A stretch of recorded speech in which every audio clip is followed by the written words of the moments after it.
So hello everyone and good morning सभी को। उम्मीद करता हूँ मेरी वॉइस प्रॉपर आ रही हुई सभी, तो एक बार कंफर्म करेंगे, जल्दी से सभी लोग कंफर्म करेंगे। और आज हम लोग देखने वाले हैं इकोनॉमिक्स का लास्ट लेक्चर, ठीक है। ये आज हमारी अर्थशास्त्र का आखिरी अध्याय होने वाला है, जिसमें कि हम पंचवर्षीय योजनाओं के बारे में पढ़ेंगे।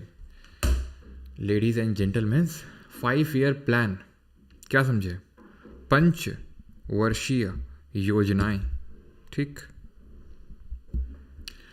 और साथ ही साथ industrial policy resolution, in short IPR के बारे में भी देखेंगे। तू है तू,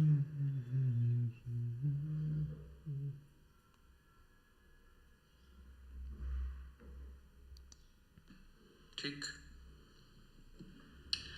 और साथ ही साथ इंडस्ट्रियल पॉलिसी रेजोल्यूशन। वॉइस क्या रोबोटिक तो नहीं आ रही है? रिकॉर्डिंग ऑन करना को, ठीक है। हाँ हाँ हाँ, चलो चलो चलो चलो। तो रिकॉर्डिंग शुरू करते हैं एंड लेक्चर भी शुरू करते हैं फिर। गुड मॉर्निंग यश, केशव, साक्षी तिवारी, सौरभ, जागृति।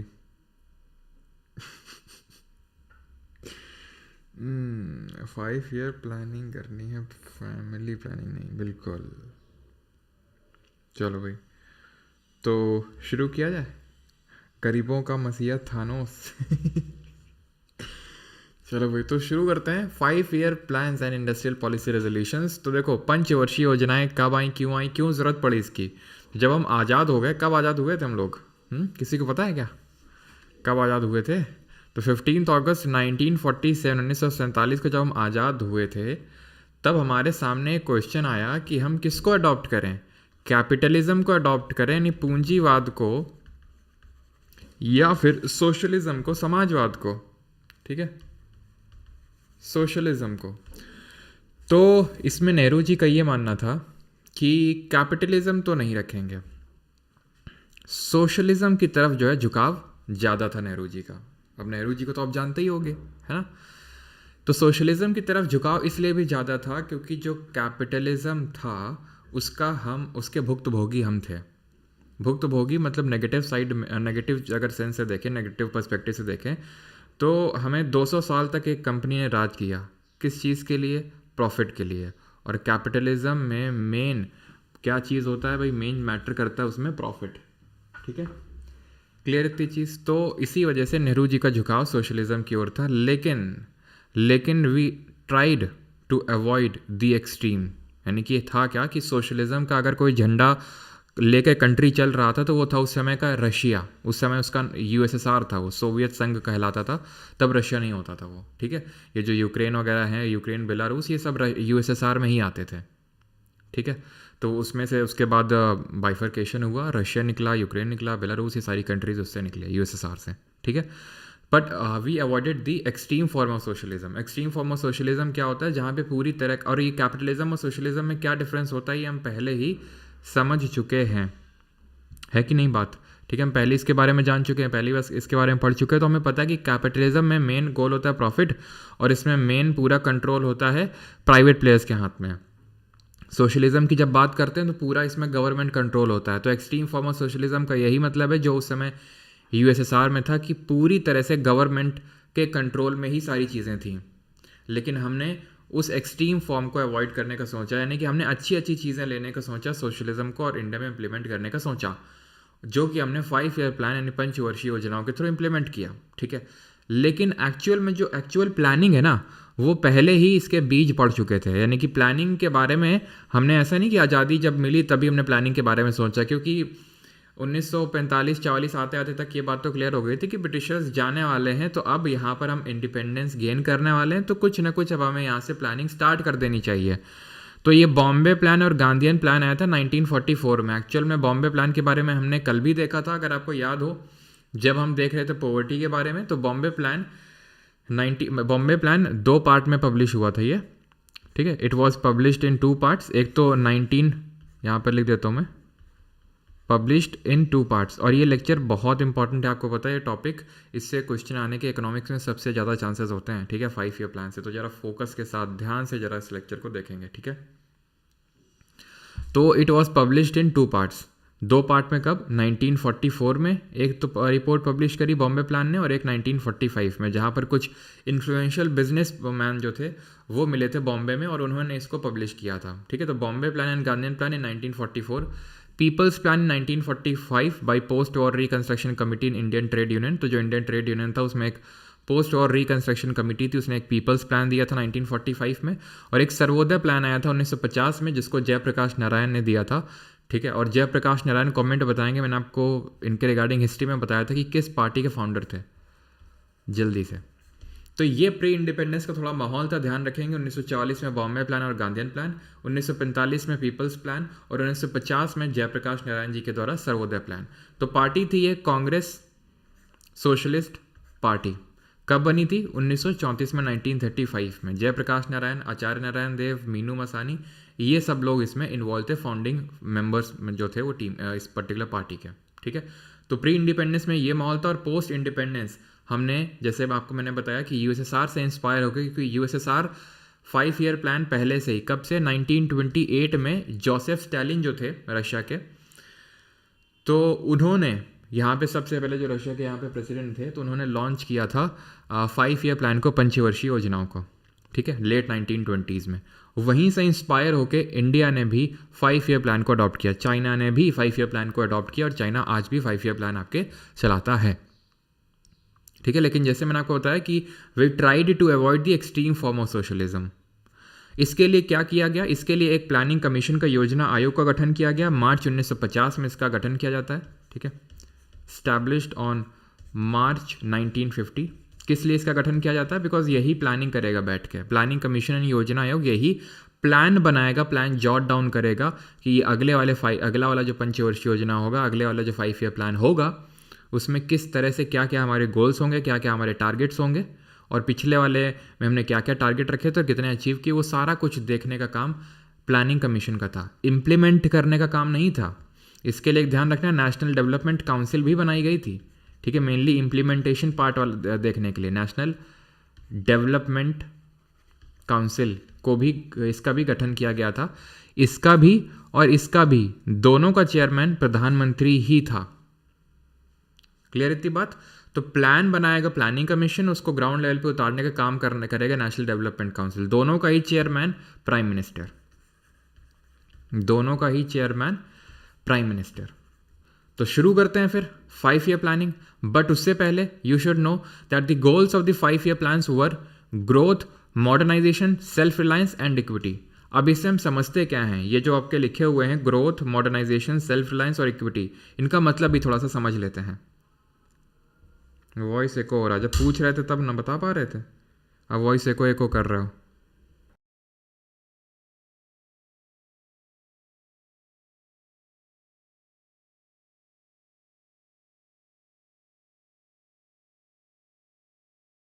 के बारे में भी देखें, एको हो रहा है, जब पूछ रहे थे तब ना बता पा रहे थे। अभी कंफर्म करो, ठीक है।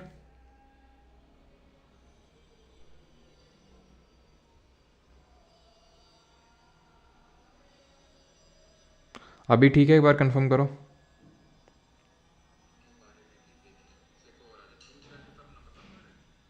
अभी कंफर्म करो, ठीक है।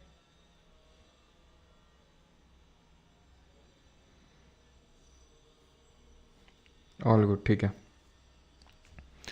तो गोल ये थे हमारे 5 ईयर प्लान के, ग्रोथ, मॉडर्नाइजेशन, सेल्फ रिलायंस और इक्विटी।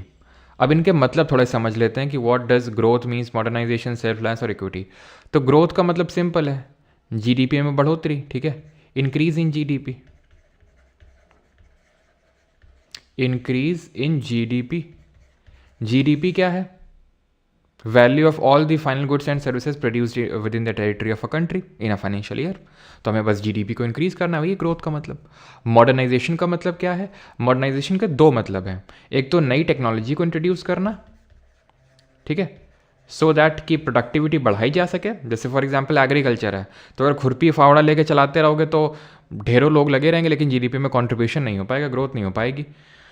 तो ग्रोथ करने के लिए मॉडर्नाइजेशन ज़रूरी है कि नई टेक्नोलॉजी हर जगह, ऐसा नहीं कि सिर्फ एग्रीकल्चर में, इंडस्ट्रीज़ में नई हमें मशीनरी लगाएंगे तो और ज़्यादा प्रोडक्टिविटी बढ़ेगी। प्लस मॉडर्नाइजेशन का मतलब ये भी है इन्वॉल्वमेंट ऑफ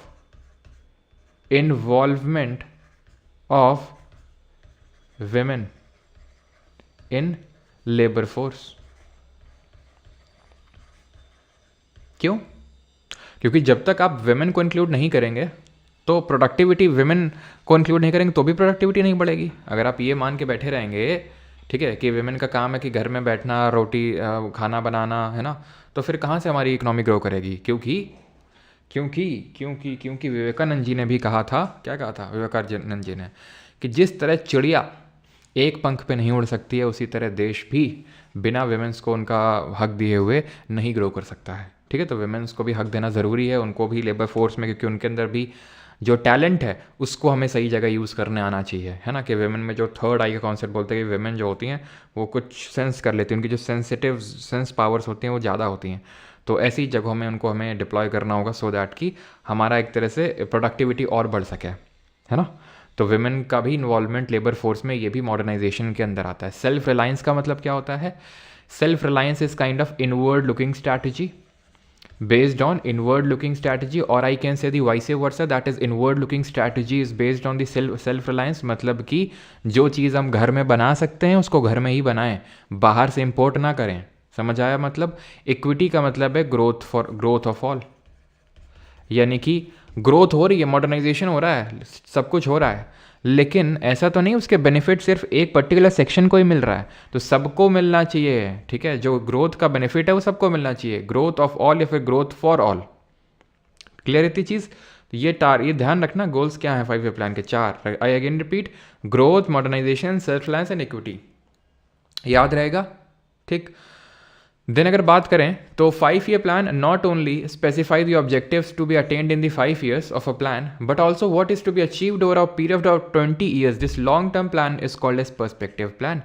पंचवर्षीय योजना का गोल सिर्फ 5 साल के लिए नहीं था, उसका एक लॉन्ग टर्म विजन भी था कि हमें 20 साल में क्या अचीव करना है, और उसको पर्सपेक्टिव प्लान बोला। ऑप्शन में देगा 20 ईयर प्लान, गलत होगा वो, 20 ईयर प्लान नहीं, पर्सपेक्टिव प्लान। याद रहेगा? अब आते हैं एक एक करके 5 ईयर प्लान देखते हैं। तो टोटल कितने 5 ईयर प्लान देखने हैं हमको? 12 5 ईयर प्लान देखने हैं। ये 5 ईयर प्लानिंग जो है 1951 से शुरू होती है और 2014 तक चलती है, क्योंकि 2014 में आपको पता है एनडीए गवर्नमेंट आ गई, यानी बीजेपी की गवर्नमेंट आ गई, और उसने ये 5 ईयर प्लानिंग को ख़त्म कर दिया, प्लानिंग कमीशन को भी ख़त्म कर दिया और उसकी जगह नीति आयोग को ले आया। ठीक है, तो ये चीज़ हमें याद रखनी है कि 12 5 ईयर प्लान ही आए थे टोटल, और 12वां वाला भी पूरा नहीं हो पाया था। तो 1951 से लेकर 2014 तक, वो हम एंड में भी एक बार देख लेंगे इस चीज़ को भी। ठीक है, तो फर्स्ट 5 ईयर प्लान देखते हैं, जो कि 1 अप्रैल 1951 को लॉन्च हुआ था। तो प्लानिंग कमीशन बनता है 1950 में, ठीक है, और ये 1951 में लॉन्च होता है। और उसके पहले, इंडिपेंडेंस के पहले क्या क्या हुआ था हमने देखा, Bombay plan, Gandhian plan, people's perspective plan, और जो हमारा सर्वोदय प्लान था। और साथ ही साथ आप नेशनल प्लानिंग कमेटी को भी याद कर सकते हो, जो हमने कल देखा था और हिस्ट्री में भी देखा था, 1938 में जो बोस जी ने बनाई थी, और जिसके पहले चेयरमैन नेहरू जी थे। क्लियर रहेगी इतनी बात? तो ये बेस्ड था हैरड डोमर मॉडल पे। तो हैरड और डोमर जी ने अपना मॉडल दिया था कि इस तरह से 5 ईयर प्लान जो है होना चाहिए। अब हर 5 ईयर प्लान में मल्टीपल गोल्स होते थे कि हमें ये करना है, ये करना है, ये करना है, लेकिन अब रिसोर्सेज तो लिमिटेड ही हैं। ये तो हमने इकोनॉमिक्स से पहले लेक्चर में ही देखा था कि इकोनॉमिक्स का मतलब ही होता है कि लिमिटेड रिसोर्सेज। अब लिमिटेड रिसोर्सेज में आप क्या क्या करते हो, हर चीज़ की एक अपॉर्चुनिटी कॉस्ट होती है ना। तो चीज़ें बहुत सारी करनी है, लेकिन हमें कुछ चीज़ों को, इक्का दुक्का चीज़ों को थोड़ा ज़्यादा फोकस करना पड़ेगा उस पर्टिकुलर प्लान पे। उस पूरा पर्टिकुलर प्लान का उस सेंट्रल थीम होगा। फर्स्ट 5 ईयर प्लान का क्या था? एग्रीकल्चर था, यानी कि प्राइमरी सेक्टर में हमारी जो भी चीज़ें नेचर से डायरेक्टली जुड़ी होती हैं वो आ जाती हैं, बट इसमें प्राइमरीली हमारा एग्रीकल्चर सेक्टर आता है। इसके अलावा आप हम बताइए जरा कमेंट है, प्राइमरी सेक्टर में और क्या क्या आता है? तो इसका ड्यूरेशन क्या था? 1951 से लेकर 1956 तक, 5 साल तक इसका ड्यूरेशन था, 51 से लेकर 56 तक। कभी कभी ये डेट भी एग्जैक्ट पूछ लेता है आपसे।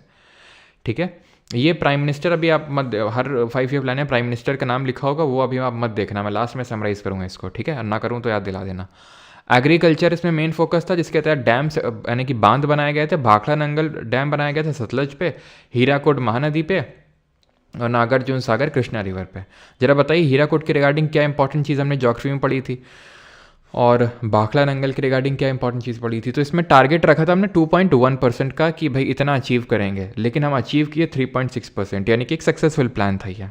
ठीक, हीराकुड की अगर बात करेंगे तो ये इंडिया का लॉन्गेस्ट डैम है ना, सबसे लंबा बांध है ये।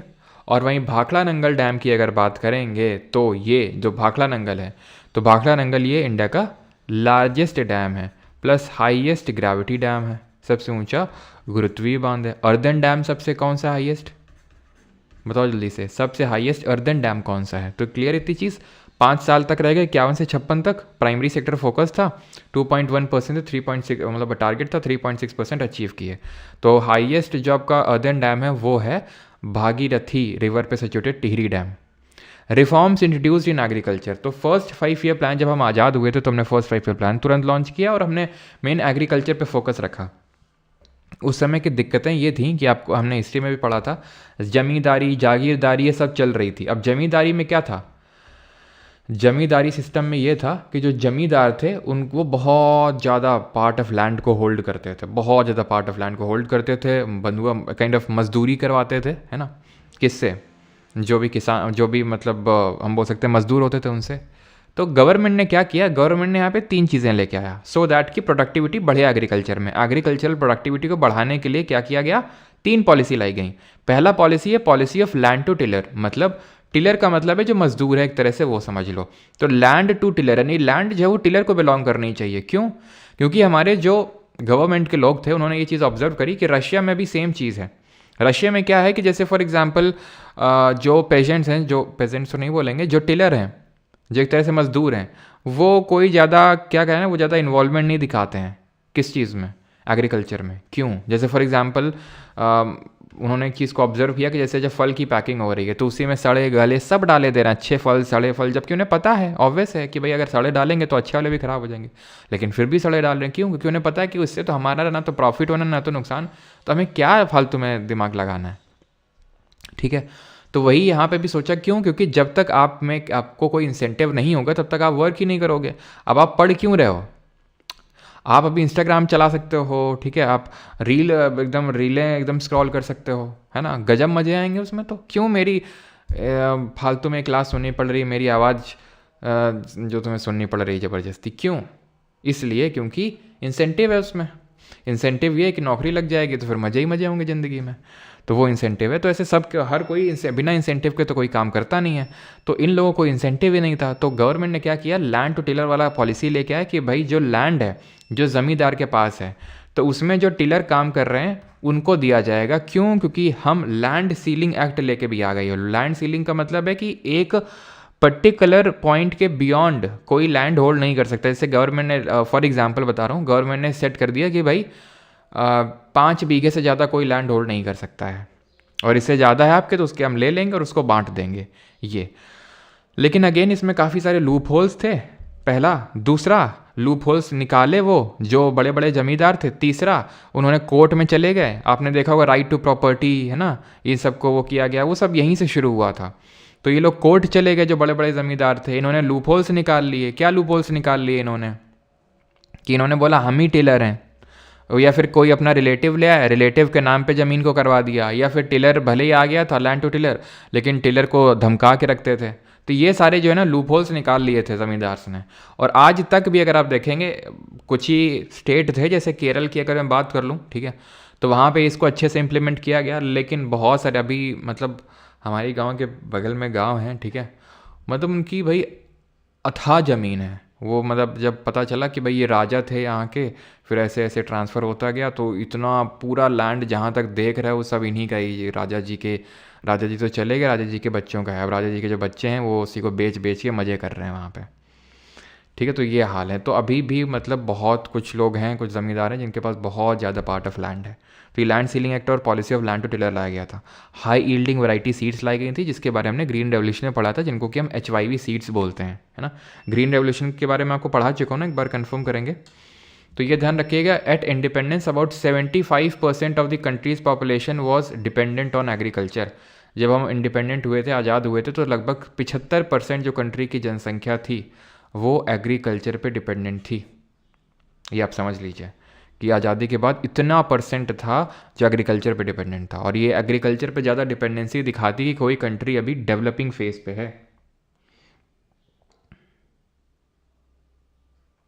जोयू मेरा भाई भी आरसीबी वाला, मतलब क्या चल रहा है ये कमेंट में है? राजा का बेटा राजा नहीं, ऐसे 2.2 में नहीं भैया, मैं इस बैच की बात कर रहा हूँ। नो यस, ये नो यस क्या होता है भाई? या तो पढ़ाया होगा तो नहीं पढ़ाया होगा। ये यस सर नो सर क्या चल रहा है ये?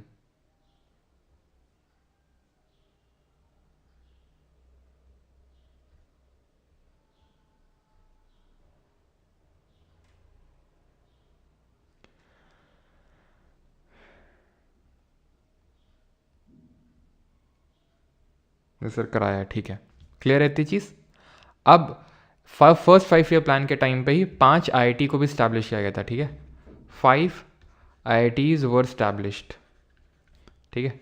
5 जो आईआईटी हैं उनको भी बनाया गया था फर्स्ट 5 ईयर प्लान के टाइम पे। दूसरे पे आते हैं। दूसरे वाले का ड्यूरेशन क्या है? पहले वाले का 51 से 56 था, तो ऑब्वियसली बात है इसका 56 से 61 होगा। 5 साल का तो 5 ही साल चलेगा ना, ठीक है।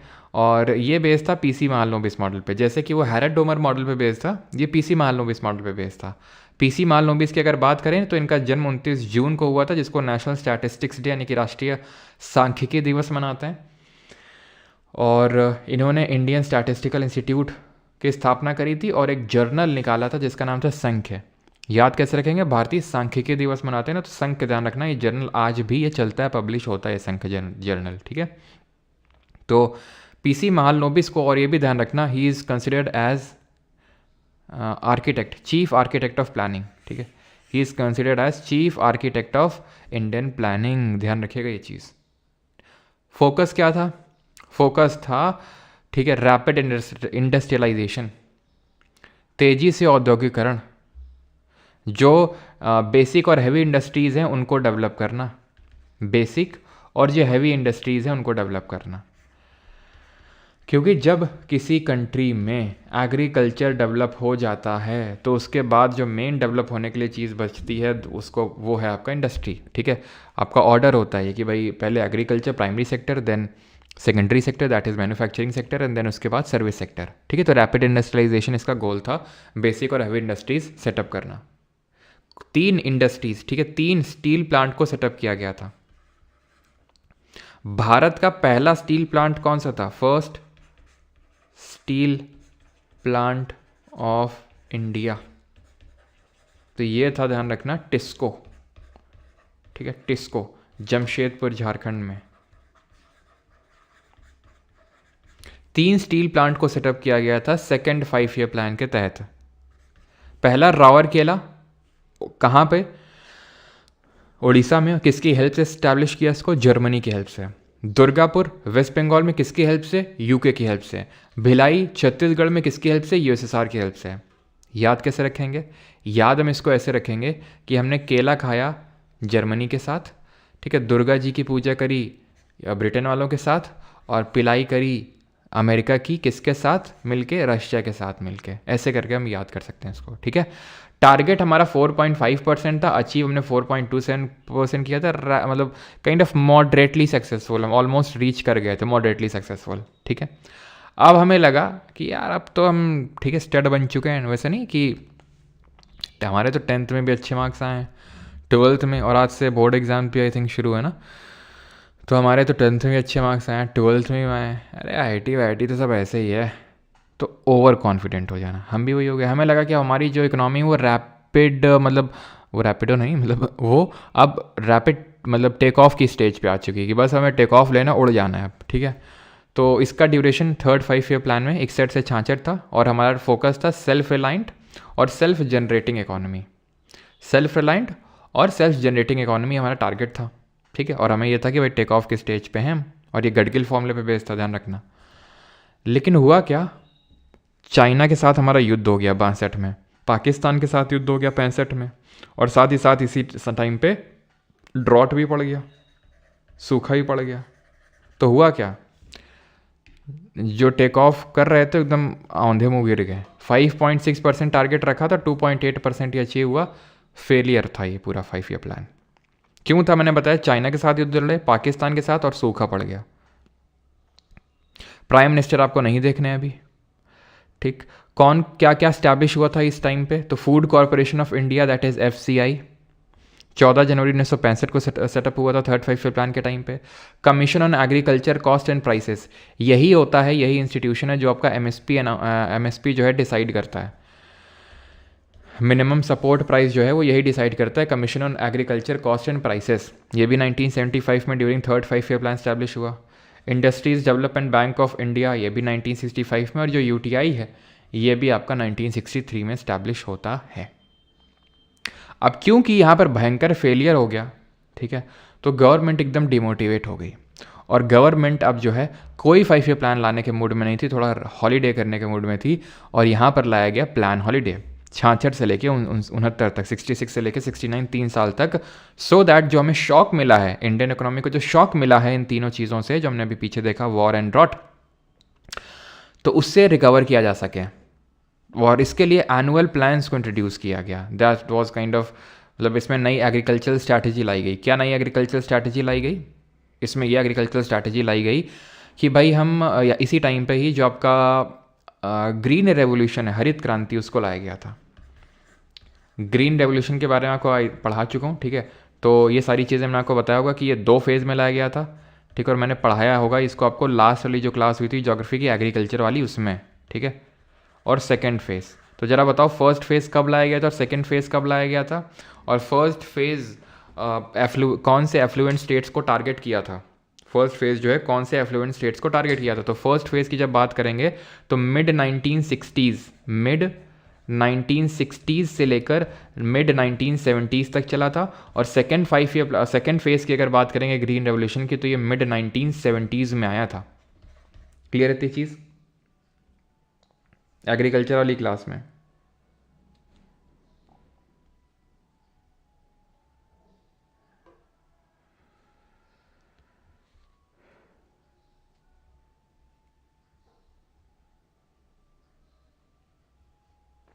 आंध्र प्रदेश एंड पंजाब, बिल्कुल, आंध्र प्रदेश, तमिलनाडु और पंजाब के जो एफ्लुएंट स्टेट्स थे वहाँ पे लाया गया था। मेन इसमें टारगेट था इंडस्ट्रियलाइजेशन करना एग्रीकल्चर का। HYV सीड्स से इंट्रोड्यूस किए गए, मॉडर्नाइजेशन किया गया एग्रीकल्चर के, सब हम पढ़ चुके हैं। सेकेंड फेज़ में जब हम बात करते हैं तो सेकेंड फेज़ में मेन था फोकस सस्टेनेबिलिटी पे, कि हम किस तरह से सस्टेनेबल बनाएं एग्रीकल्चर को और हर जगह पे इसको लेके जाएं। सिर्फ जो कुछ स्टेट तक सीमित हो चुका है ग्रीन रेवोल्यूशन, उसको हर जगह लेके जाएं, ठीक। तो ये कब किया गया था? मिड 1960s, मतलब वही 1965-66 के टाइम पे, ठीक है, जब ड्रॉट आ गया। तो फिर क्योंकि इस टाइम तक हमें पता है कि हम PL 480, है ना, कल भी आई थिंक मैंने आपको बताया था, पब्लिक लॉ 480 एक स्कीम थी जिसके तहत US से हम इंपोर्ट करते थे गेहूँ, यानी वीट, और वो गेहूँ जो वो अपने सुअरों को खिलाते थे। देन उसके बाद हमने HYV सीड्स और वो सब कुछ मैक्सिको से और लैटिन अमेरिका और जो इंडोनेशिया से हैं वो लेके आए थे, सारा कुछ, है ना। तो राइस की वैरायटी लेके आए थे। तो ये सारी चीज़ें जो है, इसने हमारा जो एग्रीकल्चर उसको काफ़ी बड़ा बूस्ट दिया, and we not only became the self sufficient in the food grains, mainly in the wheat and rice, बल्कि हम एक्सपोर्ट भी करने लग गए इस वीट और राइस को। अब आता है 4th 5 ईयर प्लान। तो देखिए 4th 5 ईयर प्लान जो है ना, ये आपको कहीं कहीं दिया होगा गडगिल फॉर्मूला, तो कहीं कहीं दिया होगा रुद्र एलन मॉडल, दोनों याद करेंगे। 3rd 5 ईयर प्लान में मैंने गडगिल फॉर्मूला बताया था, यहाँ पे भी गडगिल फॉर्मूला थोड़ा सा ध्यान में रखेंगे, क्योंकि कभी कभी 4th 5 ईयर प्लान से अटैच कर देता है उसको, गडगिल फॉर्मूले को। ड्यूरेशन की बात करें तो आप देखिए 51 से 56, 51 से 56 फर्स्ट, 56 से आपका 61 सेकेंड, 61 से 66 थर्ड, 66 से 69 प्लान हॉलीडे, 69 से 74 5 साल तक चलेगा 4th 5 ईयर प्लान। तो 3rd 5 ईयर प्लान में हमने क्या ऑब्जर्व किया कि जब पाकिस्तान के साथ हम युद्ध लड़ रहे थे, तो वी नोटिस दिस थिंग कि भाई अगर हम बाकियों पे ज़्यादा डिपेंडेंट रहेंगे, बाकी दूसरी बाहरी कंट्रीज़ पे, तो ये हमारी इनसिक्योरिटीज़ का फ़ायदा उठा सकते हैं। जैसे कि अगर मान लो उनसे हम कोई चीज़ इंपोर्ट करते हैं तो वो उस मौके का फ़ायदा उठाना चाहेंगे। तो इसीलिए अब हमें ग्रोथ विथ, पहली बात तो ग्रोथ विथ स्टेबिलिटी, यानी कि ग्रोथ तो चाहिए लेकिन स्टेबिलिटी भी चाहिए। जब औंधे मुँह गिरे थे उससे ही हमें बात साफ हो चुकी थी कि भाई अभी हम कोई टेक ऑफ की स्टेज में नहीं, और हमें पहले स्टेबिलिटी चाहिए। प्लस साथ ही साथ progressive achievement of self Reliance, वही जो मैं आपको चीज़ बता रहा था कि हमें बाकी कंट्रीज़ पे थोड़ा सा अपनी डिपेंडेंसी को कम करना होगा और सेल्फ रिलायंस पे ज़्यादा जोर देना होगा। यहाँ पे भी अगर आप देखें थर्ड फेज प्लान पे क्या टारगेट था हमारा, self reliant and self generative economy, और यहाँ पर भी progressive achievement of self Reliance. यहाँ पे क्या हुआ, फैमिली प्लानिंग प्रोग्राम्स लाए गए, 14 बैंकों का राष्ट्रीयकरण हुआ है ना 1969 में, एंड पहला अंडरग्राउंड न्यूक्लियर टेस्ट हुआ था आपको पता है मई 1974 में 1974 में, जिसको स्माइलिंग बुद्धा बोला गया क्योंकि बुद्ध पूर्णिमा के दिन ये हुआ था। और जब ये सक्सेसफुल हो गया तो इसके जो मेन इंजीनियर थे कुछ ऐसा रमन्ना जी करके उनका नाम था, तो उन्होंने गांधी जी को फ़ोन करके बोला कि भाई बुद्धा हैज़ स्माइल्ड, यानी कि इट इज़ सक्सेसफुल। तो टारगेट इसमें अगेन हमारा वही था जो थर्ड में था 5.6%, अचीव कितना किया पिछले में 2.8, और हो सकता है कि 2.8 ना ऑप्शन में देखे, कभी कभी 2.4 भी दे देता है, तो आंकड़ों में थोड़ा सा वेरिएशन है, कहीं कहीं 2.8 कहीं कहीं 2.4, बट ध्यान रखिएगा दोनों को, ठीक है। तो अचीव यहाँ पे कितना क्या 3.3, ये भी फेलियर था। क्यों? क्योंकि यहाँ पे भी पाकिस्तान के साथ हमारा युद्ध छिड़ा था, क्योंकि 1971 में पता है बांग्लादेश का जन्म हुआ था, है ना, बांग्लादेश लिबरेशन वॉर हुआ था। बांग्लादेश पहले ईस्ट पाकिस्तान था, ये जो वेस्ट पाकिस्तान था, नहीं हमारा बड़ा बेटा छोटे बेटे को काफ़ी तंग करता था, दोनों में हमने सुलह करवाई, छोटे बेटे को अलग किया इससे, तो बड़ा बेटा हमारा चिढ़ गया और फिर जो है इसको भी हमें थोड़ा शांत करना पड़ा मार मूर के। तो 1971 में जो वॉर हुआ था उससे हमें भी, हमारी इकोनॉमी को भी जॉल्ट लगा, और ये भी प्लान भी उतना ज़्यादा सक्सेसफुल नहीं हो पाया। क्लियर है ये चीज़। अब आते हैं फिफ्थ 5 ईयर प्लान पे। ये आप देखिए 74 में ख़त्म हो गया, तो 74 से लेकर 78 तक चला ही है। कायदे से तो अगर देखें 79 तक चलना चाहिए, 5 साल तक, लेकिन ये 4 साल तक चला। क्यों? अभी देखेंगे। लेकिन ये डीपी धर मॉडल पे बेस्ड था, यानी कि डीपी धर ने इसका पूरा मॉडल बना के दिया था। टारगेट इसमें 4.4% का रखा था और अचीव 4.8, यानी ये भी सक्सेसफुल था। इसमें की फोकस क्या थे? गरीबी हटाना है, that is removal of poverty, गरीबी हटाओ का नारा भी यहाँ पे दिया गया। सेल्फ रिलायंस अटेन करना है। मिनिमम नीड्स प्रोग्राम यहाँ पे लॉन्च किया गया था 1974 में, कि basic needs to be provided to all, यानी कि बेसिक नीड्स सभी को, यानी रोटी कपड़ा मकान वो सभी को मिलना चाहिए, और इसके लिए 20 पॉइंट प्रोग्राम भी निकाला गया। इसी टाइम पे आरआरबी यानी कि रीजनल रूरल बैंक को भी स्टैब्लिश किया गया था 1975 में। अब बताएंगे देश की पहली आरआरबी कौन सी थी, और आपको पता होना चाहिए कि जो आरआरबी एक्ट है, जो अधिनियम है, वो 1976 में आया था 1976 में। तो पहली जो हमारी सेटअप हुई थी ग्रामीण बैंक यानी आरआरबी, वो थी प्रथम ग्रामीण बैंक। कहाँ पे? मुरादाबाद में। ये हम पहले ही देख चुके हैं। और इसमें शेयर होल्डिंग क्या होती है? स्टेट, सेंट्रल और स्पॉन्सर बैंक की। अब क्या होता है आगे वो देखते हैं, लेकिन पहले 15% होती है स्टेट की, 35% होती है स्पॉन्सर बैंक की, और 50% होती है सेंट्रल गवर्नमेंट की। याद है ना आपको? अब हुआ ये कि 76 में आप सभी ने सुना होगा कि 1976 में इंदिरा गांधी ने इमरजेंसी लगा दी, आपातकाल लगा दिया, जिसके चलते बहुत सारे पॉलिटिशियंस को जेल में डाला गया और बहुत सारी चीज़ें हुई, पॉलिटिकल एक्टिविटी, जिसकी वजह से कांग्रेस की सरकार गिर गई 78 में। इस वजह से ये 5 साल तक नहीं चल पाया। 78 में कांग्रेस की सरकार चली जाती है। यहाँ पे जनता गवर्नमेंट बनाती है अपनी सरकार। मोरारजी देसाई पहले प्राइम मिनिस्टर बनते हैं और उसके बाद चौधरी चरण सिंह बनते हैं। ठीक है, तो मोरारजी देसाई सबसे पहले आए, जनता गवर्नमेंट को लीड कर रहे थे, और इन्होंने 5 ईयर प्लान को ख़त्म कर डाला। ही डिसमिस द 5 ईयर प्लान, और उसकी जगह पे ये ले आया रोलिंग प्लान। रोलिंग प्लान का मतलब ये होता है कि भाई हम रोल कर करके चलेंगे। जैसे कि 79 में, जैसे हमने 1970 फिर 1980 के लिए प्लान बना लिया, 1 साल का प्लान। उसको साल के अंत में एनालाइज करेंगे, कितना हमने अचीव किया, क्या टारगेट रखे थे, क्या फेलियर थे, एंड देन उसके हिसाब से फिर अगले साल का बनाएंगे, फिर अगले साल का बनाएंगे। तो ये रोल कर करके चलेंगे। तो रोलिंग प्लान इंट्रोड्यूस किए गए थे after the 5th 5 year plan 1978 में। ड्यूरेशन भैया ये नहीं होगा, ठीक है, ड्यूरेशन ये तो 5th 5 ईयर प्लान का था। इसका जो ड्यूरेशन था रोलिंग प्लान, ये आपका 1978 से लेकर 80 तक चलता है। 2 साल क्यों? क्योंकि 2 साल में जनता गवर्नमेंट भी गिर जाती है और इसकी जगह फिर से कांग्रेस गवर्नमेंट आ जाती है 1980 में पावर में। फिर से इंदिरा गांधी आती हैं और 6th 5 ईयर प्लान लॉन्च करती हैं। 6th 5 ईयर प्लान के फोकस थे, एक तो नेशनल इनकम को बढ़ावा देना, यानी राष्ट्रीय आय को बढ़ाना, मॉडर्नाइजेशन करना टेक्नोलॉजी का, और गरीबी को और बेरोजगारी को, यानी पॉवर्टी एंड अनएम्प्लॉयमेंट को घटाना। कमेंट करके आप बताएंगे जल्दी से कि पॉवर्टी 2011-12 में तेंदुलकर कमेटी के हिसाब से कितनी है, जल्दी से। और इसको कैसे हटाएंगे? Scheme for transferring skill scheme थी ये, ट्राइसेम, ठीक है, सीट्स, IRDP और providing the slack season employment, ये NERP नेशनल एम्प्लॉयमेंट रूरल जो गारंटी प्रोग्राम है उसके तहत जो है इसको इम्प्लीमेंट किया गया। तो कितना टारगेट, मतलब कितना यहाँ पर पॉवर्टी थी, तो 21.9%। क्लियर इतनी चीज़। तो ध्यान रखेंगे ट्राइसेम IRDP NREP कब लॉन्च हुए थे। तो IRDP की अगर बात करेंगे तो it stands for integrated rural development programme. चल क्यों नहीं रहा ये, ठीक है, इंटीग्रेटेड रूरल डेवलपमेंट प्रोग्राम, ठीक है।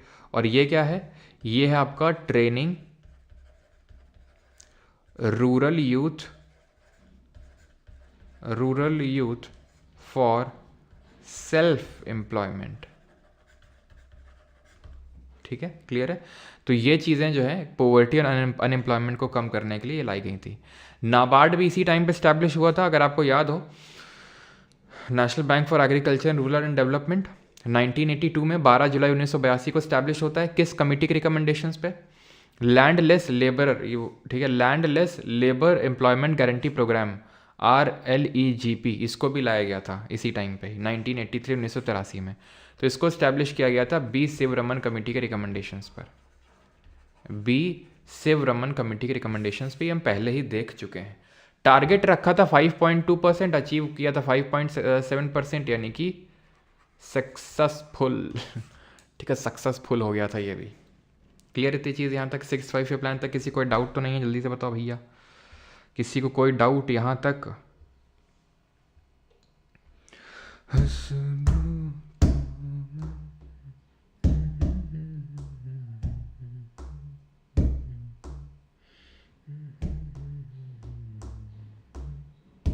शुरू करें 7th। अब यहाँ इंदिरा गांधी जी जा चुकी हैं, शुरू के 3 नेहरू, अगले 3 गांधी, और अब आएंगे राजीव वाले गांधी, ठीक है। अब राजीव गांधी, विच 5 IITs open in first 5-year plan? कौन सी 5 IIT थी ये नहीं पूछेगा, चलो वो भी लिखवा देंगे। बाप वर्सेस बेटा का मैच है, देखिएगा ज़रूर। कब है भाई? कल से, सॉरी 19 से शुरू है ना चैंपियंस ट्रॉफी।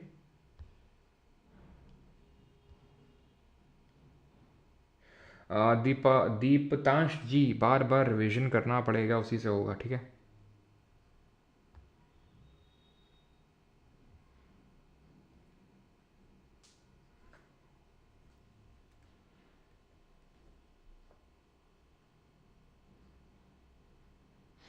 RLEGP की फुल फॉर्म लिखी तो है, यहाँ पर बस रूरल लगा लो, रूरल लैंडलेस लिखा तो है, rural landless labour employment guarantee programme.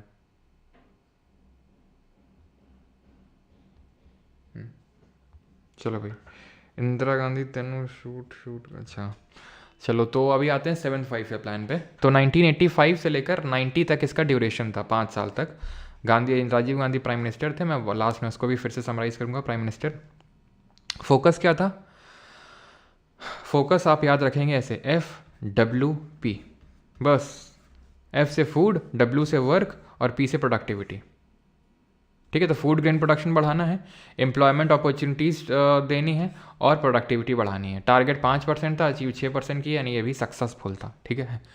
Hindu rate of growth क्या है, जो 1978 में प्रोफेसर राज कृष्णा जी ने दिया। अभी उसके बारे में शॉर्ट वीडियो भी मैंने डाला था, रील डाली थी, अगर आपने देखी होगी उसको। तो PM मोदी ने, क्योंकि मोशन ऑफ थैंक्स स्पीच के टाइम पे हिंदू रेट ऑफ ग्रोथ को कोट किया था, और इसको भी हिंदू मुस्लिम से जोड़ दिया कि मतलब कांग्रेस के टाइम पे हिंदू रेट ऑफ ग्रोथ था, तो उन्होंने हिंदुओं की बदनामी करवाई, ठीक है। तो 1978 में प्रोफेसर राज कृष्णा ने दिया था। ये क्या होता है, ये स्लगिश जो ग्रोथ होती है इकोनॉमी की, उसको दिखाता है Hindu rate of growth. Hindu rate of growth का मतलब होता है sluggish rate of growth of economy, ठीक है। तो प्रोफेसर राज कृष्णा ने ये दिया था, बस ऐसा ज़्यादा हमें नहीं पता होना चाहिए, क्योंकि अभी न्यूज़ में भी था, तो इसलिए इंपॉर्टेंट हो जाता है। हिंदू रेट ऑफ ग्रोथ, जो इंडियन इकोनॉमी ग्रो कर रही थी 1970s के टाइम पे, 1970s के टाइम पे या फिर उससे पहले, तो उसको राज कृष्णा जी ने बोला था कि बहुत स्लगिश ग्रोथ रेट है और उसमें हम खुश हैं। हिंदू में फ़िलासफ़ी होती है कि हम कम में खुश रहना सीखते हैं, तो उससे थोड़ा सा उन्होंने रिलेट किया था ना। The 8th plan could not take off in 1990 due to fast changing political situation at the center, and the years 1990, 91 and 91, 92 were treated as annual plans. The 8th plan was finally launched in 92 after the initiation of structural adjustment policy. क्या समझे आप इससे? आप इससे ये समझे कि 7th 5 year plan के बाद 8th 5 ईयर प्लान नहीं आया तुरंत। क्या आया? एनुअल प्लान आया। क्या आया यहाँ पे? तो यहाँ पर आया एनुअल प्लान। क्यों? क्योंकि फास्ट चेंजिंग यहाँ पे पॉलिटिकल सिचुएशन थी सेंटर पे। और कल भी हमने पढ़ा था कि 1990 में बैलेंस ऑफ पेमेंट क्राइसिस। देखिए बैलेंस ऑफ पेमेंट क्राइसिस ऐसा नहीं है कि 1990 में, सेकंड 5 ईयर प्लान में भी थी। लेट मी टेल यू कि सेकंड 5 ईयर प्लान जो था, दूसरी पंचवर्षीय योजना, उसमें भी था बैलेंस ऑफ पेमेंट क्राइसिस। लेकिन यहाँ पे ये क्या था कि बिल्कुल ही टूट चुके थे। ठीक है, फिर हमने गाया गाना, मैं टूट के सनम IMF तुझको ही चाहूँगा। क्यों? क्योंकि अब हमें IMF के पास जाना पड़ा लोन लेने के लिए, और IMF ने हमें बेल आउट किया with certain conditions. Those conditions वो कि भाई अपनी इकोनॉमी को लिबरलाइज करो, प्राइवेटाइज, ग्लोबलाइज, वो सब हम रिफॉर्म्स लेके आए, जिनकी चर्चा हमने कल भी करी थी। और उन्हीं चीज़ों को हम बोलते हैं स्ट्रक्चरल एडजस्टमेंट पॉलिसी। क्या है स्ट्रक्चरल एडजस्टमेंट पॉलिसी? वही लिबरलाइजेशन, प्राइवेटाइजेशन और ग्लोबलाइजेशन। लिबरलाइजेशन का मतलब है कि आप फॉरेन इन्वेस्टमेंट लो, प्राइवेटाइजेशन का मतलब है कि आप प्राइवेट प्लेयर्स को भी खेलने का मौका दो अपने इकोनॉमी में, और ग्लोबलाइजेशन का मतलब है आप अपनी इकोनॉमी को बाकी अदर कंट्रीज़ की इकोनॉमीज़ के साथ इंटीग्रेट करो। तो 1990 में जो है 1990 में आपको पता है BOP क्राइसिस हुआ था, तो इस वजह से ये जो स्ट्रक्चरल एडजस्टमेंट पॉलिसी है उसको लाना पड़ा था। और एनुअल प्लान चले 2 साल, 91-92 और 90-91, 91-92 और 92 में यानी 1992 में 8th 5 ईयर प्लान हम लाए। ठीक है, जो कि इंडिकेटिव प्लानिंग भी बेस्ड था। इंडिकेटिव प्लानिंग क्या होती है अभी हम देखेंगे, लेकिन क्योंकि राजीव गांधी जी की डेथ हो गई थी 90 में, आपको पता है ना, उनको मार दिया गया था। तो 1990 के बाद जो है प्राइम मिनिस्टर बने थे PV नरसिम्हा राव। तो और उस समय फाइनेंस मिनिस्टर थे मनमोहन सिंह जी। तो 92 से लेकर 97 तक का ड्यूरेशन था 8th 5 ईयर प्लान का। ठीक है, और ये सब तो अभी मैं आपको बता ही चुका हूँ। टारगेट यहाँ पर 5.6% रखा था, याद करो, यही हम थर्ड में भी रखे थे, और अचीव हमने 6.8% किया, यानी ये भी सक्सेसफुल था। ठीक है, की फोकस क्या थे 8th 5 ईयर प्लान के? शेयर ऑफ पब्लिक सेक्टर यहाँ से कम हो गया, ये सारी चीज़ें चलो यहाँ पे लिखी हुई हैं, या आप इसको पढ़ेंगे। फॉर द फर्स्ट 8 प्लान्स, पहले 8 प्लान में the emphasis was on a growing public sector. पहले में हमारा 8 प्लान में पब्लिक सेक्टर पे फोकस था कि हमें पब्लिक सेक्टर को ग्रो करवाना है। पब्लिक सेक्टर का मतलब है government sector, with massive investment in basic and heavy industries. यानी मैसिव इन्वेस्टमेंट हम कर रहे थे बेसिक और हैवी इंडस्ट्रीज में। अगर आपको याद हो, सेकंड 5 ईयर प्लान से ही हमने शुरू कर दिया था रैपिड इंडस्ट्रियलाइजेशन, जिसमें हमारा फोकस बेसिक और हैवी इंडस्ट्रीज था। But since the launch of the 9th plan in 1997, emphasis was on the public sector has become less pronounced. यानी कि 9th plan onwards public sector से हम शिफ्ट हो गए। Emphasis on the public sector has become less pronounced and the current thinking on planning in the country in general is that it should increasingly be of an indicative nature. Indicative nature का मतलब क्या है? Indicative nature का मतलब है कि भाई सिर्फ और सिर्फ हम एक जनरलाइज्ड तरह से चीज़ें नहीं कर सकते हैं कि भाई हर जगह public sector public sector public sector. हमें चीज़ों को थोड़ा सा क्लासीफाई करना होगा कि भाई प्राइवेट प्लेयर्स को भी इन पर्टिकुलर सेक्टर्स में आ सकते हैं आराम से। तो ये इंडिकेटिव नेचर जो है 8th 5 ईयर प्लान से ही शुरू हो गया था। तो अगर आपसे क्वेश्चन पूछेगा कि विच 5 year plan was based on indicative policy या फिर इंडिकेटिव प्लानिंग, तो आंसर होगा 8th 5 ईयर प्लान। और कब से स्ट्रक्चरल एडजस्टमेंट पॉलिसी आई? तो 1992 ऑनवर्ड्स, या फिर हम बोल सकते हैं 8th 5 ईयर प्लान ऑनवर्ड्स। उसके बाद आपकी निकल के आती है क्या? Structural adjustment policy. Some 65% of the country's population continued to be employed in the agriculture even as late as 1990 तक भी 65%। जब आज़ाद हुए थे तो 75% था, और अभी भी कोई बहुत ज़्यादा कम नहीं हो गया आज़ादी के। अगर हम देखें तो लगभग 40 साल बाद तक भी 65% तक हमारी पॉपुलेशन इस पे डिपेंडेंट है, एग्रीकल्चर पे। इन इंडिया बिटवीन 50 से लेकर 90 तक the proportion of GDP contributed bye agriculture decline significantly. यानी कि एग्रीकल्चर में कॉन्ट्रीब्यूशन तो कम हो गया, एग्रीकल्चर का GDP में कॉन्ट्रीब्यूशन तो कम हो गया, लेकिन पॉपुलेशन कम ना हुई ऑन इट। 67.5% ये 1950 से लेके 65% अगर देखें तो वही 1992, वही जो मैं सेम चीज़ मैंने आपको बताई। तो कंट्रीब्यूशन GDP में तो घट गया, लेकिन लोग जितने एम्प्लॉयड थे वो अभी घटे नहीं, उतने 65% अभी तक था। क्लियर? अब आते हैं 9th 5 ईयर प्लान में। इसमें बस आपको गोल याद करना है, बहुत ज़्यादा इसमें कोई चीज़ें हमें याद नहीं रखनी है। ग्रोथ विद सोशल जस्टिस और इक्वालिटी इसका टारगेट था, और ड्यूरेशन था 97 से लेके 2002 तक, 5 साल। टारगेट था 6.5%, अचीव 5.4% किया। देन 10th 5 ईयर प्लान में अटल बिहारी वाजपेयी और मनमोहन सिंह जी दोनों लोग थे। 2002 से लेकर 2007 तक नेशनल हॉर्टिकल्चर मिशन इसी टाइम पे लॉन्च किया गया था। बस टारगेट वगैरह थोड़ा सा आप देख सकते हो, जैसे कि 8th का हमने देखा, हमने कितना अचीव किया 6.8, 9th में हमने 5.4 और यहाँ पे 7.6 अचीव किया 10th में। 11th में अगर बात करें टारगेट 9 का रखा और अचीव 8 का किया। यहाँ पर क्या फोकस था 11th वाले में, towards faster and more inclusive growth. 9th का तो समझ गया ना आप, सोशल जस्टिस और इक्वालिटी में मेन फोकस था। 10th में हॉर्टिकल्चर मिशन ध्यान रखना है लॉन्च किया गया था। 11th में faster and more inclusive growth और 12th में था faster inclusive and sustainable growth. ठीक है, यानी कि 11th 5 ईयर प्लान में था फास्टर एंड मोर इंक्लूसिव, हमने बस एक और कीवर्ड ऐड कर दिया इसमें और वो था सस्टेनेबल ग्रोथ। टाइम पीरियड क्या था 12 से लेके 17 तक, लेकिन पूरा नहीं हो पाया ये। 2014 में क्या हुआ, ठीक है, ये 2014 में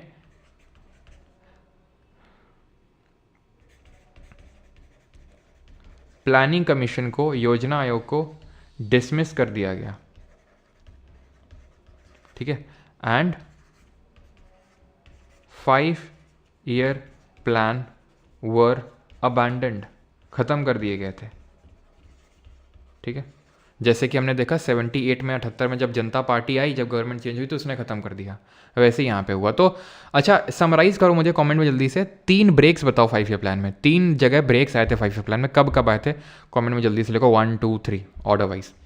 नीति आयोग आ गया, नीति आयोग ने प्लानिंग कमीशन को रिप्लेस कर दिया, 1 जनवरी 2015 को आया, थिंक टैंक है गवर्नमेंट का, और ये पॉलिसी मेकिंग वगैरह में अगर हम बात करें, रिपोर्ट पब्लिश करेगा, विजन डॉक्यूमेंट देगा।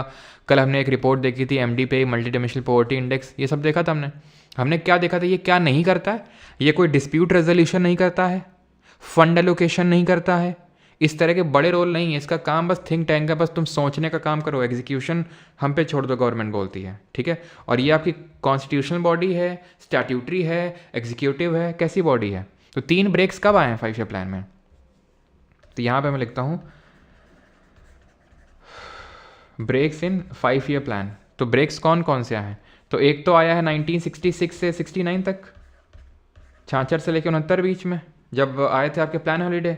दूसरा आया आपका 1978 से लेकर 80 तक रोलिंग प्लान, और तीसरा जब एनुअल प्लान आया 1990 से लेकर 92 तक एनुअल प्लान आया। तो ये 3 ब्रेक्स आपके आए थे। ये ब्रेक आया था क्योंकि फेल हो गया था काफ़ी भयंकर तीसरा वाला प्लान, ये ब्रेक आया था क्योंकि गवर्नमेंट चेंज हो गई थी, ये ब्रेक आया था बिकॉज सेंटर में बहुत ज़्यादा आपको पता है कि चीज़ें चेंज हो गई थी और बैलेंस ऑफ पेमेंट क्राइसिस हुआ था इसके लिए।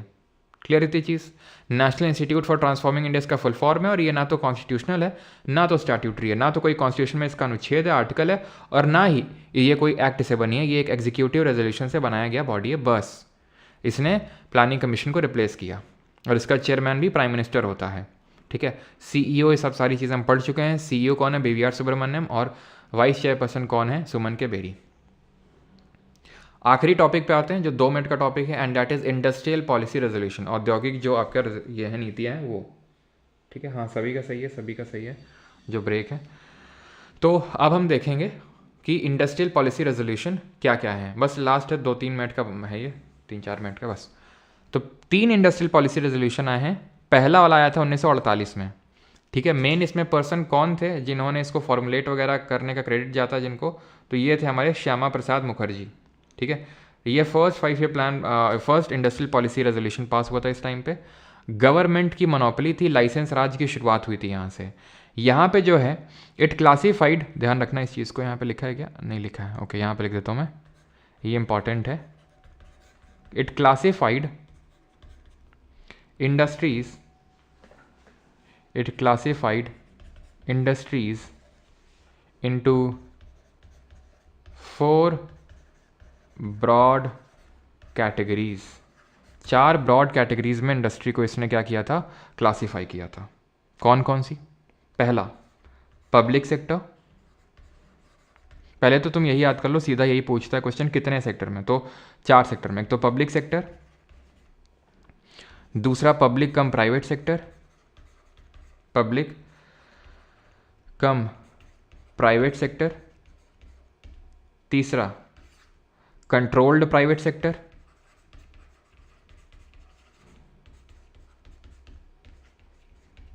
चौथा private and cooperative sector, private and cooperative sector. तो ये 4 सेक्टर में जो है इंडस्ट्रीज़ को क्लासीफाई किया गया था, 4 ब्रॉड कैटेगरीज थी। पहला वाला जो था वो स्ट्रैटेजिक इंडस्ट्रीज़ थी, ये बेसिक और की इंडस्ट्रीज़ थी, ये इंपॉर्टेंट इंडस्ट्रीज़ थी, और अदर इंडस्ट्रीज़ आप बोल सकते हो। ये भी मैं लिख सकता हूँ, तो आपसे इस तरह से पूछ सकता है, strategic industry, strategic industries, basic and की इंडस्ट्रीज़,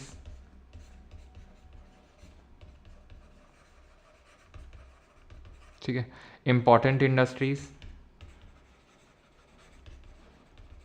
प्राइवेट एंड कोऑपरेटिव जो सेक्टर है ये आपका आ जाएगा अदर इंडस्ट्रीज़ में, अदर इंडस्ट्रीज़। क्लियर इतनी चीज़? 4 ब्रॉड कैटेगरीज में डिवाइड किया था। 1955 में village and small scale industry committee का गठन किया गया।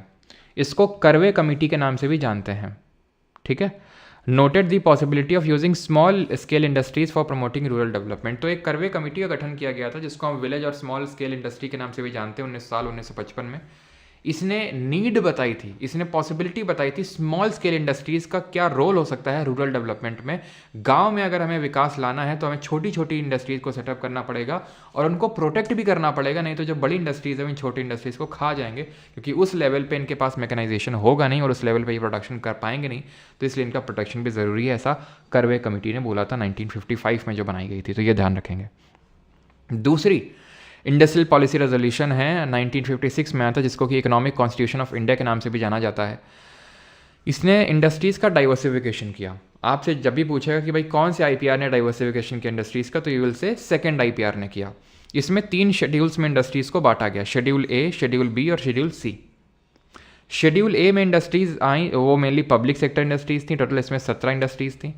शेड्यूल बी में पब्लिक और प्राइवेट सेक्टर 12 और only private sector schedule C. क्या है इसका मतलब कि भाई यहाँ पर इंडस्ट्रीज़ का डाइवर्सिफिकेशन किया गया, शेड्यूल्स में बांट दिया गया इंडस्ट्रीज़ को, कि पहला वाला जो शेड्यूल ए में इंडस्ट्रीज़ होंगी, जैसे कि जो इंपॉर्टेंट है, जैसे कि एविएशन हो गया, रेलवेज हो गया, एटॉमिक एनर्जी हो गया, ठीक है, ये मैं कुछ एग्जाम्पल लिखे। तो ये इंडस्ट्रीज़ जो इंपॉर्टेंट हैं बहुत ज़्यादा, कंट्री की नेशनल सिक्योरिटी के पर्सपेक्टिव से भी बहुत इंपॉर्टेंट है, तो इनको पहले शेड्यूल में रखा गया। टोटल ऐसी 17 इंडस्ट्रीज़ थी, ठीक है, जो सिर्फ गवर्नमेंट के हाथ में रहेंगी। दूसरा वाला भी गवर्नमेंट के हाथ में, पब्लिक का मतलब होता है गवर्नमेंट, और इसमें बट ये है कि प्राइवेट प्लेयर की यहाँ पर सहायता ली जा सकती है, ठीक है। 12 ऐसी इंडस्ट्रीज़ हैं। शेड्यूल सी की अगर हम बात करेंगे तो इसमें सिर्फ और सिर्फ प्राइवेट सेक्टर वाली इंडस्ट्रीज़ थी जो बहुत कम थी। इसमें इंपॉर्टेंट थी aviation, railways, atomic energy, iron and steel, ठीक है। अब सारी की सारी 17 की 17 आपको नहीं रटनी है, जो इंपॉर्टेंट वाली वो मैं यहाँ पे लिखे दे रहा हूँ। अगर पूछेगा तो ये पूछेगा जिस पे एक दो बार क्वेश्चन बन चुके हैं, ठीक है। और एटॉमिक एनर्जी हो गया, आर्म्स एंड एम्यूनिशन हो गया, ठीक है। 5 याद कर लो, आराम से हो जाएगा आपका question, arms and ammunition. The purpose of this policy was to promote regional equality. Regional equality वही सेम चीज़ की जहाँ पर डेवलपमेंट नहीं पहुँचा है ना। ऐसा ना हो कि अगर हम सिर्फ प्राइवेट प्लेयर को खेलने का मौका देते रहेंगे तो होगा इससे ये कि प्राइवेट इंडस्ट्रीज़, मैंने आपको बताया ना जब बैंकिंग सिस्टम पढ़ रहे थे कि HDFC जाके कोई गांव में तो नहीं खोलेगा, जाके किसी गांव में जाके बैंक, क्यों? क्योंकि उसको प्रॉफिट नहीं है, प्राइवेट का मोटिव होता है प्रॉफिट। तो प्राइवेट प्लेयर्स जो हैं वो ज़्यादा आपका हर जगह हर इंडिया के नुक एंड कॉर्नर में नहीं जाने वाले हैं, तो फिर रीजनल इक्वालिटी कैसे आएगी? तो इसके लिए ही गवर्नमेंट ने जो है लाइसेंस राज ला के रखा था। ये लाइसेंस राज 1950 के टाइम पे शुरू हुआ था और पीक तक गया 1990 तक, let me tell you, peak तक गया 1990 तक, और यहाँ पे जाके लाइसेंस राज खत्म होता है 1991 में।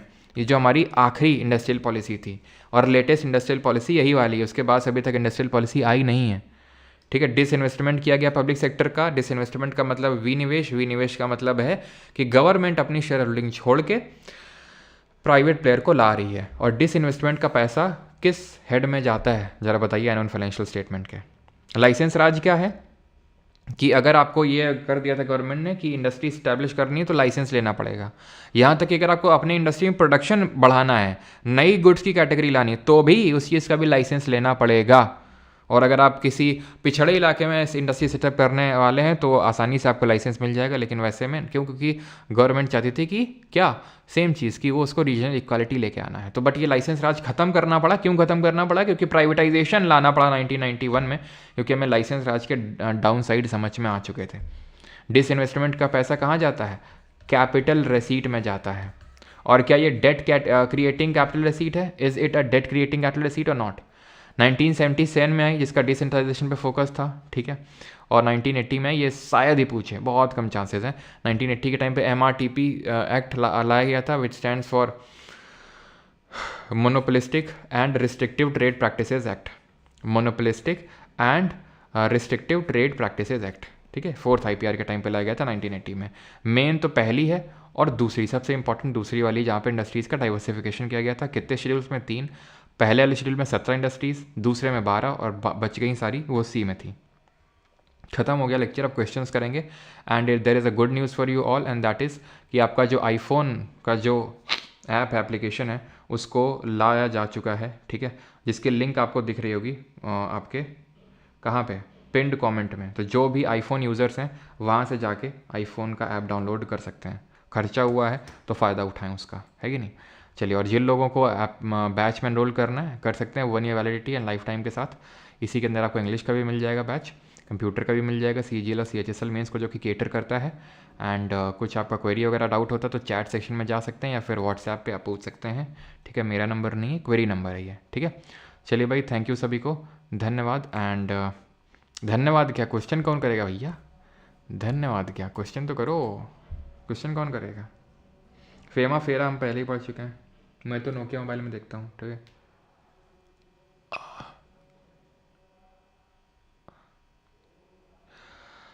हाँ, तो प्राइम मिनिस्टर समराइज करने थे ना।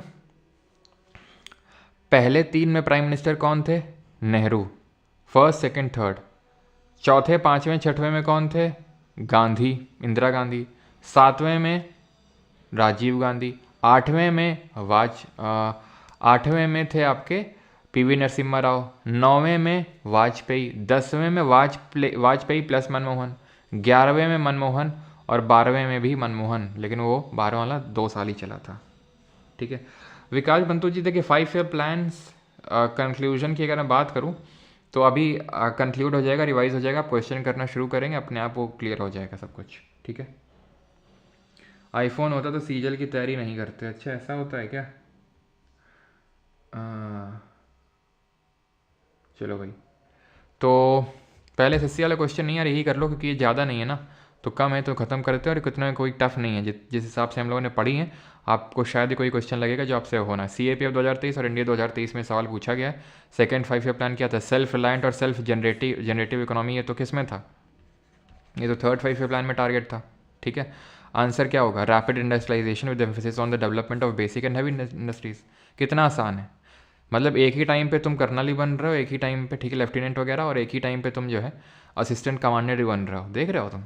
विच of the following was the focus of the 12th 5 year plan का फोकस क्या था? CTS 2024 का सवाल है। सस्टेनेबल एंड इंक्लूसिव ग्रोथ, ठीक है। तो रैपिड एंड ये सस्टेनेबल और इंक्लूसिव ग्रोथ अगर आपको याद हो, 12th 5 ईयर प्लान में टारगेट था रैपिड, इंक्लूसिव और sustainable growth. Social justice and equality, ये किस 5 ईयर प्लान का टारगेट था? बताइए जल्दी से। फूड वर्क प्रोडक्टिविटी, FWP, ये किसका था? Attainment of self Reliance. 12th 5 year plan पूछ रहा है तो ऑप्शन नंबर A, ठीक है। सोशल जस्टिस एंड इक्वालिटी ये 9th का था, FWP 7th का था, और अटेनमेंट ऑफ सेल्फ रिलायंस, यानी कि सेल्फ रिलायंस हमें अटेन करना है, ये था हमारा 4th 5 ईयर प्लान का। अगला है the idea of planning in independent India was drawn from. तो प्लानिंग का जो कॉन्सेप्ट है ये कहाँ से लेके आया? बॉम्बे प्लान से। Demand made by patients, demand made by workers unions, the Gandhian vision of India's future.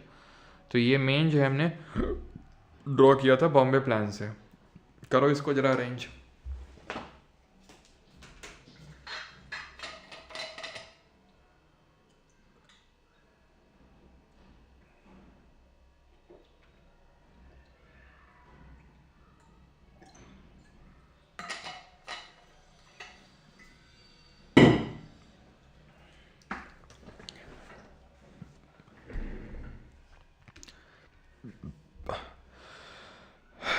Establishment of National Planning Committee 1938, establishment of Planning Commission March 1950, ठीक है। Approval of first five year plan तो बाद में मिला होगा ना 1951 में, तो ये बात तो तय है कि भाई 4 पहले आएगा, देन 1, देन 3, ठीक है।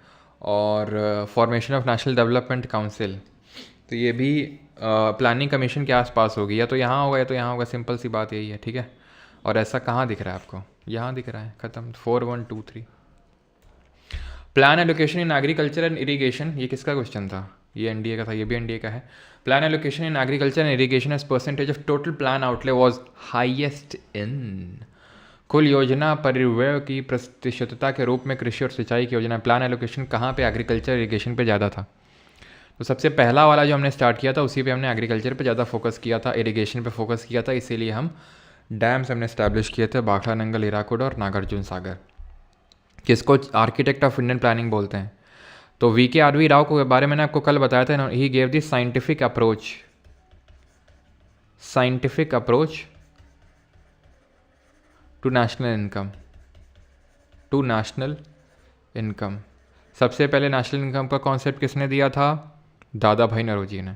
साइंटिफिक अप्रोच VK राव ने, ठीक है। और नेशनल इनकम कमिटी को किसने हेड किया था, कोई बताएगा? Who headed the national income committee, किसने इसको हेड किया था? तो आंसर क्या होगा? PC Mahalanobis, option number C, Prashanta Chandra Mahalanobis. इनको हम आर्किटेक्ट बोलते हैं इंडियन प्लानिंग का। नेशनल इनकम कमिटी की अगर हम बात करेंगे तो इसको भी हेड किया था इन्होंने ही, ठीक है। और इस इंडियन स्टैटिस्टिकल इंस्टीट्यूट बनाया था इन्होंने कलकत्ता में, प्लस इन्होंने संख करके एक जर्नल निकाला था, और इनका जन्म दिवस 29 जून को हम नेशनल स्टैटिस्टिक्स डे यानी राष्ट्रीय सांख्यिकी दिवस के रूप में मनाते हैं। ये थे हमारे देश के पहले रेलवे मिनिस्टर, ठीक है। तो ये ध्यान है, नेशनल प्लानिंग कमेटी अलग थी, वो बोस जी ने बनाई थी, नेहरू जी ने चेयरमैनशिप करी थी 38 में।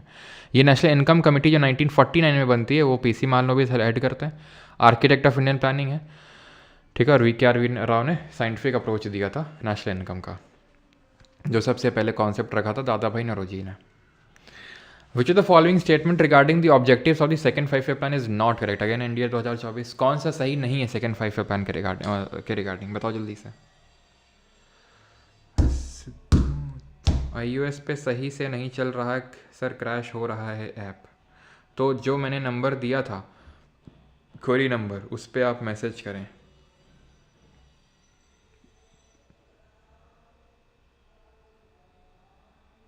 ओके कपिल बेनीवाल जी, मैं पासवर्ड वगैरह चेंज कर लूँगा।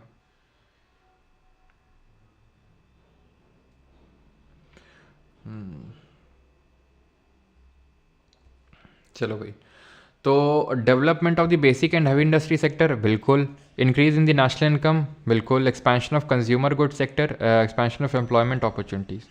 ये कंज्यूमर गुड सेक्टर का ये ऐसा कोई टारगेट नहीं था, गोल नहीं था, ठीक है। इंडस्ट्रियल सेक्टर को प्रमोट करेंगे, क्यों करेंगे? सो दैट कि नेशनल इनकम बढ़े और लोगों को रोजगार मिले, और रोजगार मिलेगा तो नेशनल इनकम भी बढ़ेगी, साफ सीधी बात है। ND 2024, which of the following is और are the objectives of setting up the planning commission in the 1950s in India? तो 1950 में जो नेशनल प्लानिंग सेटअप करेगा, प्लानिंग कमीशन सेटअप किया गया, तो उसके क्या ऑब्जेक्टिव्स थे? To increase the production and offering opportunities for all for employment, to make assessment of all resources of the country, बिल्कुल सही, ऑप्शन नंबर C यहाँ पे सही आंसर होगा, both 1 and 2। Which among the following statements with regard to 5 year plan in India is और are correct? कौन सा सही है? अगर इंडिया 2024 एनडी में भर के सवाल पूछे इस पर। The first and 9th 5 year plans accorded high priority to the agriculture को ज़्यादा प्रायोरिटी दी थी पहले और 9वें ने। Third 5 year plan was based on Harrod Domar model, तो तीसरा वाला हैरड डोमर मॉडल पे बेस्ड था क्या? ये यार गलत होगा, बिकॉज पहला वाला बेस्ड था ना, दूसरा वाला किस पे बेस्ड था? तो ये दूसरा वाला तो होगा नहीं। तीसरा 7th plan was focused on FWP, ये तो पढ़ा ही हमने राजीव गांधी के टाइम पे, नहीं 3 तो होके रहेगा, यानी ये भी नहीं होगा पहला ऑप्शन भी। अब 1 होगा कि 4 होगा? तो 9th 5 year plan emphasised on massive investment in public sector, ऐसा तो नहीं था भैया, क्योंकि अगर तुम्हें ध्यान हो तो 8 5 ईयर प्लान जो थे शुरू के वो पब्लिक सेक्टर पे बेस्ड थे, लेकिन 8 के बाद हमारा मेजर जो फोकस था वो पब्लिक सेक्टर से शिफ्ट हो चुका था, तो चौथा तो होने से रहा, ऑप्शन नंबर 4 B 1 and 3 खत्म, पहला वाला अपने आप सही हो गया। देख रहे हो तुम UPSC क्वेश्चन भी सॉल्व कर रहे हो। Before the Inception of the first 5 year plan which among the following plans were initiated in India? तो फर्स्ट 5 ईयर प्लान के पहले, ठीक है, कौन से हमारे प्लान्स को इनिशिएट किया गया था? Bombay plan, people's plan, Sarvodaya plan, Gandhian plan. तो ये चारों ही आए थे, चारों ही आए थे। बॉम्बे प्लान और गांधीयन प्लान 1944 में, पीपल्स प्लान 1945 में, और सर्वोदय प्लान जो जयप्रकाश नारायण लाए थे 1950 में। तो ऑर्डर में भी पूछ लेता तो भी बता देते हम। अब आ जाओ एसएससी के क्वेश्चंस के लिए। तो एसएससी क्वेश्चन है यहाँ से start. In which 5 year plan were removal of poverty यानी गरीबी हटाओ and self reliance were declared as major plan objectives? तो ये था आपका 5th 5 ईयर प्लान में, attainment of self reliance and removal of poverty. Self reliant and self generative economy ये था आपका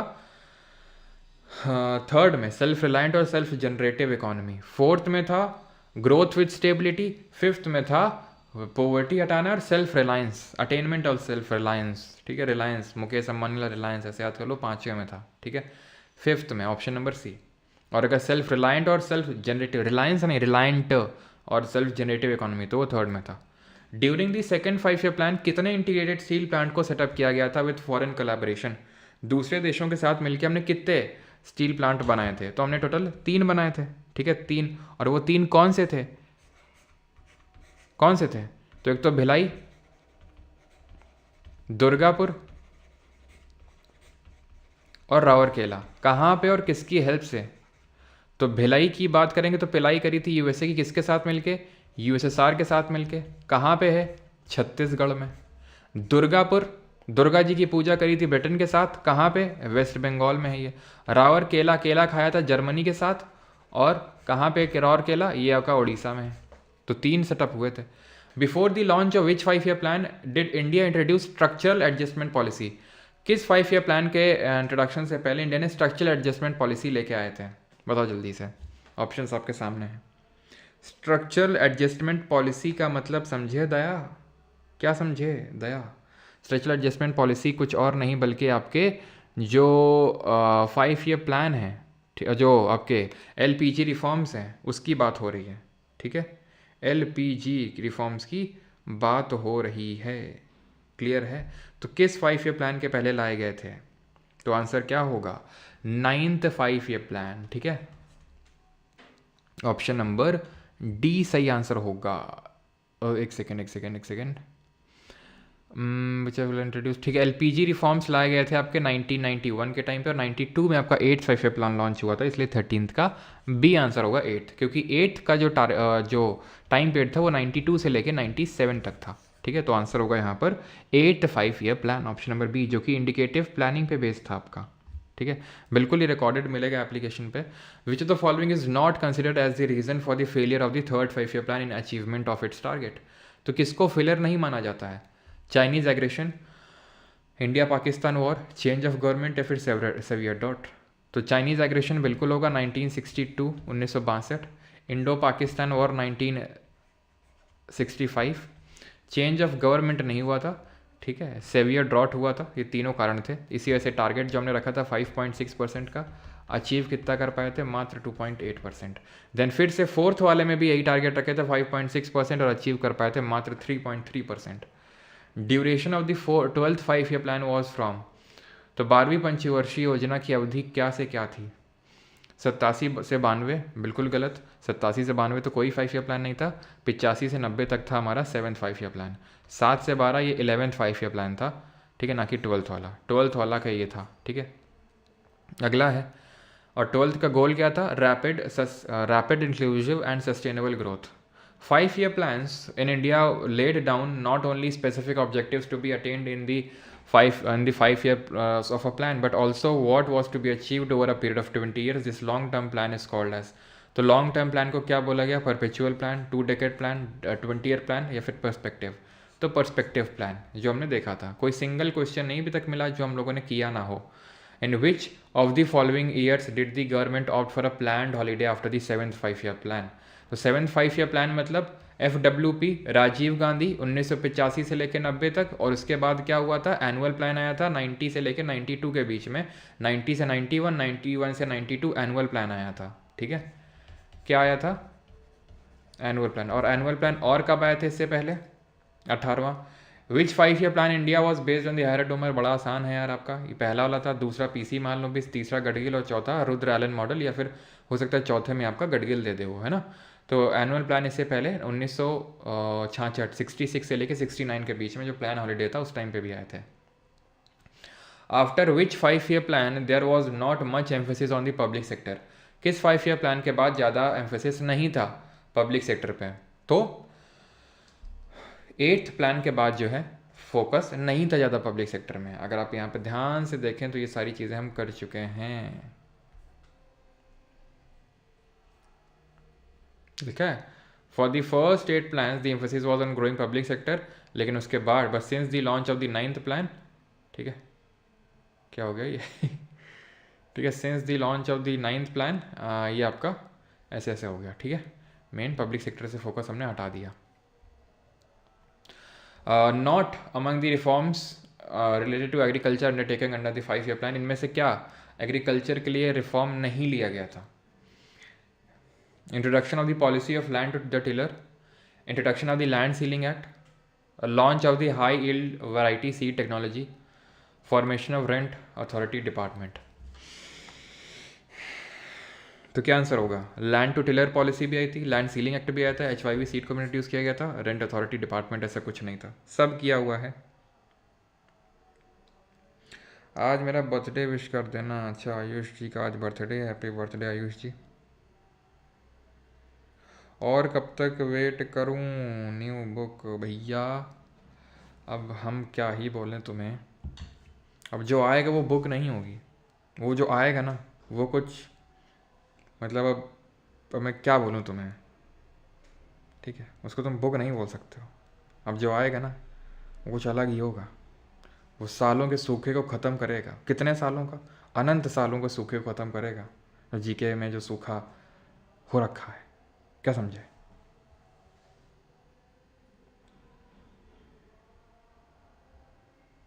ठीक है। तो the global financial crisis overlapped with which 5 year plan in India? तो ग्लोबल फाइनेंशियल जो क्राइसिस है वो किसके साथ ओवरलैप करी थी, किस 5 ईयर प्लान के साथ? ग्लोबल फाइनेंशियल क्राइसिस कब आई थी? 2012 के टाइम पे आई थी। कौन सा था? 2012 सॉरी हाँ 2007 से 12, तो 11th 5 ईयर प्लान होगा आपका, ठीक है। ऑप्शन नंबर डी 2007 के टाइम पे आई थी ना, कि 2012 के टाइम पे, 2007 के टाइम पे आई थी ग्लोबल फाइनेंशियल क्राइसिस, ठीक। अगला 22 करो।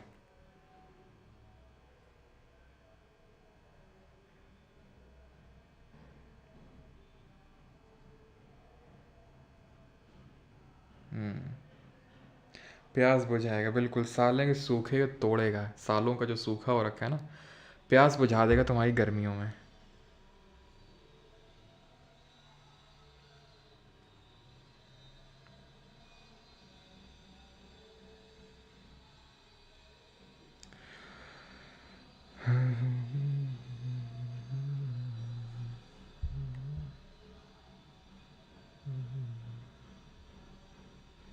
चलिए, which of this is not one of the reasons why the public sector played a dominant role in establishing the industrial sector in India post independence?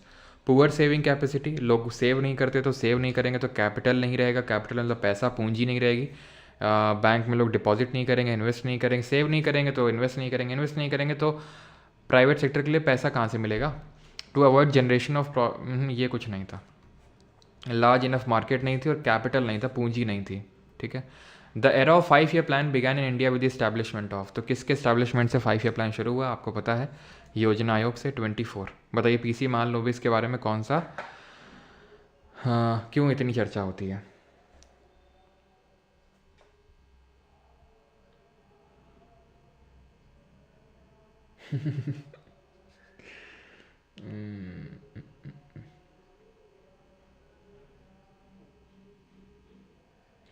Krishna ji Parmar academy application पे मिलेंगी वो। अरे summarise तो कर दिया प्राइम मिनिस्टर, क्या सो के उठते हो क्या तुम लोग, कि बीच में कहीं चले जाते हो फिर याद आता है चलो चलो क्लास चल रही थी देखें चल रही कि नहीं चल रही, फिर बीच में कुछ ही बोल दिया। PC Mahalanobis name talked about in the context of 5 year plans, तो he was the chairman of planning commission, नहीं वो तो प्राइम मिनिस्टर होता था, and he was never the prime minister of our country. He established institute of economic growth, नहीं established the Indian statistical institute at Calcutta.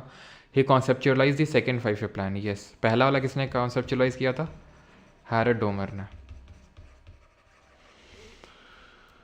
Which 5 year plan aimed to increase the rapid growth in food grain production? तो food grain production में rapid growth किसने increase करवाया 5 year plan? तो FWP कौन सा 5 year plan? 7th Rajiv Gandhi, 85 से लेकर 90 तक. The urge to bring economic and social change under present condition comes from the fact of poverty and inequalities in income, wealth and opportunity. तो वर्तमान परिस्थितियों में आर्थिक और सामाजिक परिवर्तन लाने की इच्छा गरीबी और आय, धन और अवसर में असमानताओं के तथ्य से आती है. तो क्या सही आंसर होगा? आंसर होगा फर्स्ट 5 ईयर प्लान का ये था आपका. ठीक है, option number C. 27 what were the primary goals of the 5 year plan in India? तो पंचवर्षीय योजनाओं के प्राइमरी गोल्स क्या थे? बताओ जल्दी से भाई. पोल और कुछ नहीं होगा, स्टैटिक शुरू हो रही है मंडे से.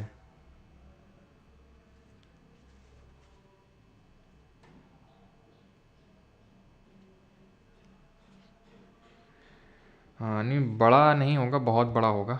ठीक है, आपको पता है रोज़ रोज़ इस चैनल पे लॉन्चिंग वॉन्चिंग तो होती नहीं है, लेकिन जब होती है ना तो फिर कुछ बहुत बड़ा होता है. And let me tell you, वही है, सालों के सूखे को ख़त्म, सालों का सूखा ख़त्म हो जाएगा अभी. ठीक है, तो what were the primary goals of the 5 year plans in India? तो भारत में पंचवर्षीय योजनाओं के प्राथमिक लक्ष्य क्या थे? तो प्राथमिक लक्ष्य क्या थे पंचवर्षीय योजनाओं के? ये थे ग्रोथ, मॉडर्नाइजेशन, सेल्फ रिलायंस और इक्विटी. सब पढ़ा हुआ है, not even a single question अभी नहीं मिला जो हाँ इसको बोल सकते हैं ये वाला कि सच ये वर्डिंग नहीं पढ़ी थी हम लोगों ने. ठीक है, यही एक सिर्फ क्वेश्चन देखने को मिला, नहीं तो ये भी हम लोग पढ़ चुके हैं, सबका मतलब भी मैंने आपको बताया. Growth with stability and progressive achievement of self Reliance was. Growth with stability, जब हम औंधे मुँह गिरे थे 3rd 5th प्लान में, तब हमें आया था कि नहीं स्टेबल होकर यार वो करना है. ठीक है, तो ये है आपका. यूट्यूब का तो पता नहीं है क्रैश होने वाला है कि नहीं, लेकिन बहुत सारी चीज़ें क्रैश होने वाली हैं. ठीक है, तो ग्रोथ विथ स्टेबिलिटी ये होगा आपका 4th 5 year plan, option number C. 29 song सुना दें क्या? चलो रहना तो उसको लॉन्च ही करेंगे. ठीक है, सुनाएंगे नहीं, अभी लॉन्च ही करेंगे, उसको रिलीज़ ही करेंगे चैनल पे. चलो नहीं, चेहरा दिखाएंगे वो नहीं, वो बड़ा काम, उससे भी बड़ा काम होने वाला है, मतलब फेस रिवील से भी बड़ा, बहुत ऊपर उठ के है वो चीज़. ठीक है, द एक्चुअल ग्रोथ रेट और कब होगा वो डेट्स तो मैं एग्जैक्टली आपको नहीं बता सकता हूँ कुछ कारणों की वजह से. ठीक है, लेकिन हाँ जल्द ही होगा. The actual growth rate of the 9th and 10th 5 year plan was dash and dash respectively. तो एक्चुअल ग्रोथ रेट क्या थी 9th और 10th 5 ईयर प्लान की? तो 9th की थी 5.4% और 10th की थी 7.6%. That is option number A. 30th what is not a goal of 5 year plan? तो इनमें से गोल क्या नहीं है 5 ईयर प्लान का? पंचवर्षीय योजनाओं का लक्ष्य क्या नहीं था? High population growth, high GDP growth है ना, ग्रोथ था, equal benefit to all people ये इक्विटी है, और सेल्फ रिलायंस ये हमने पढ़ा था. ये हाई पॉपुलेशन ग्रोथ नहीं था. अगला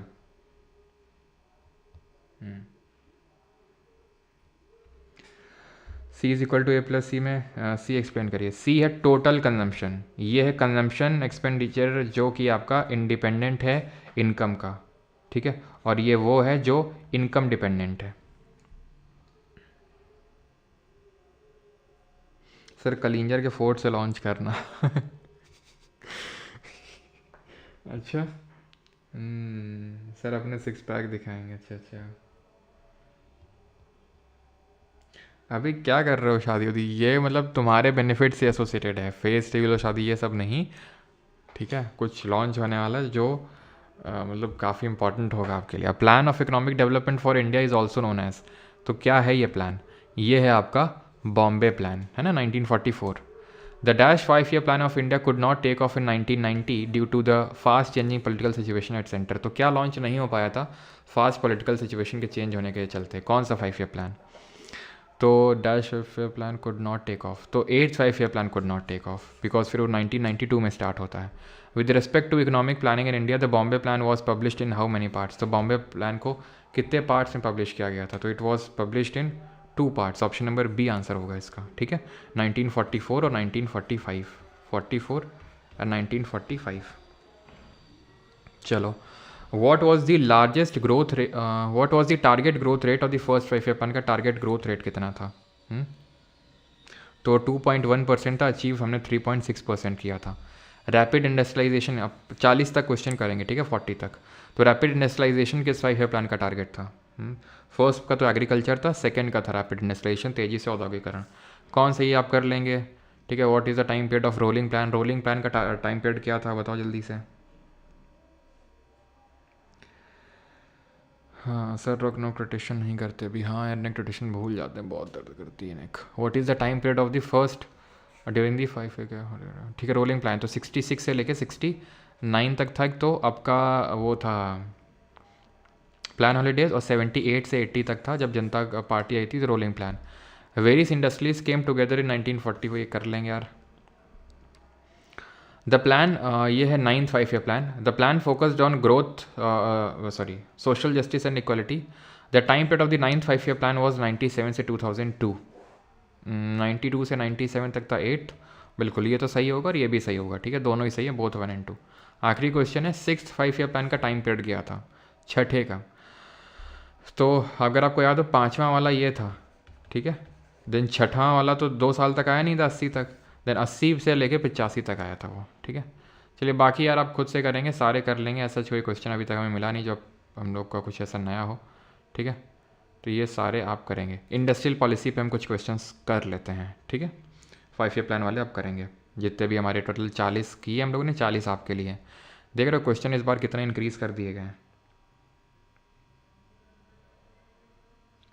CGL 2025 में फैट मैन और लिटिल बॉय गिरा दीजिए। अच्छा अच्छा अच्छा अच्छा अच्छा,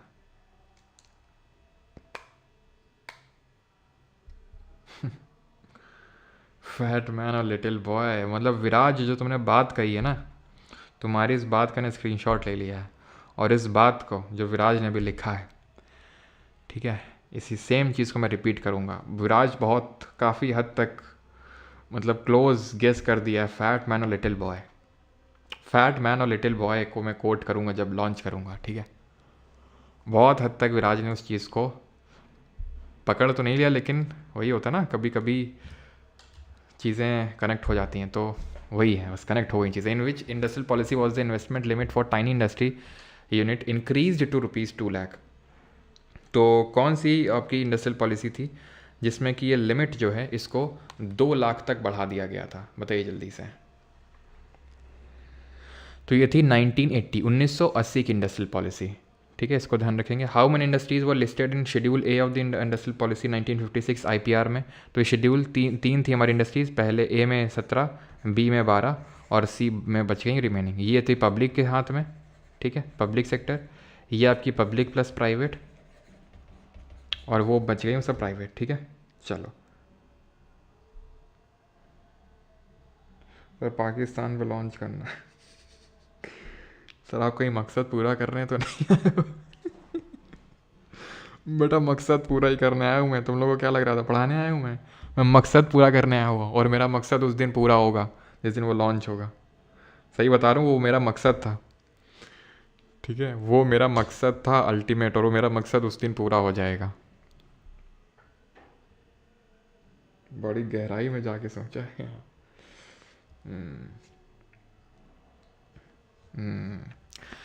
In the IPR of 1948, which of the following was not the monopoly of the central government? क्या मोनोपोली नहीं थी अब IPR 1948 में? Iron steel, atomic energy, railway, फिर arms and ammunition. What was not the monopoly?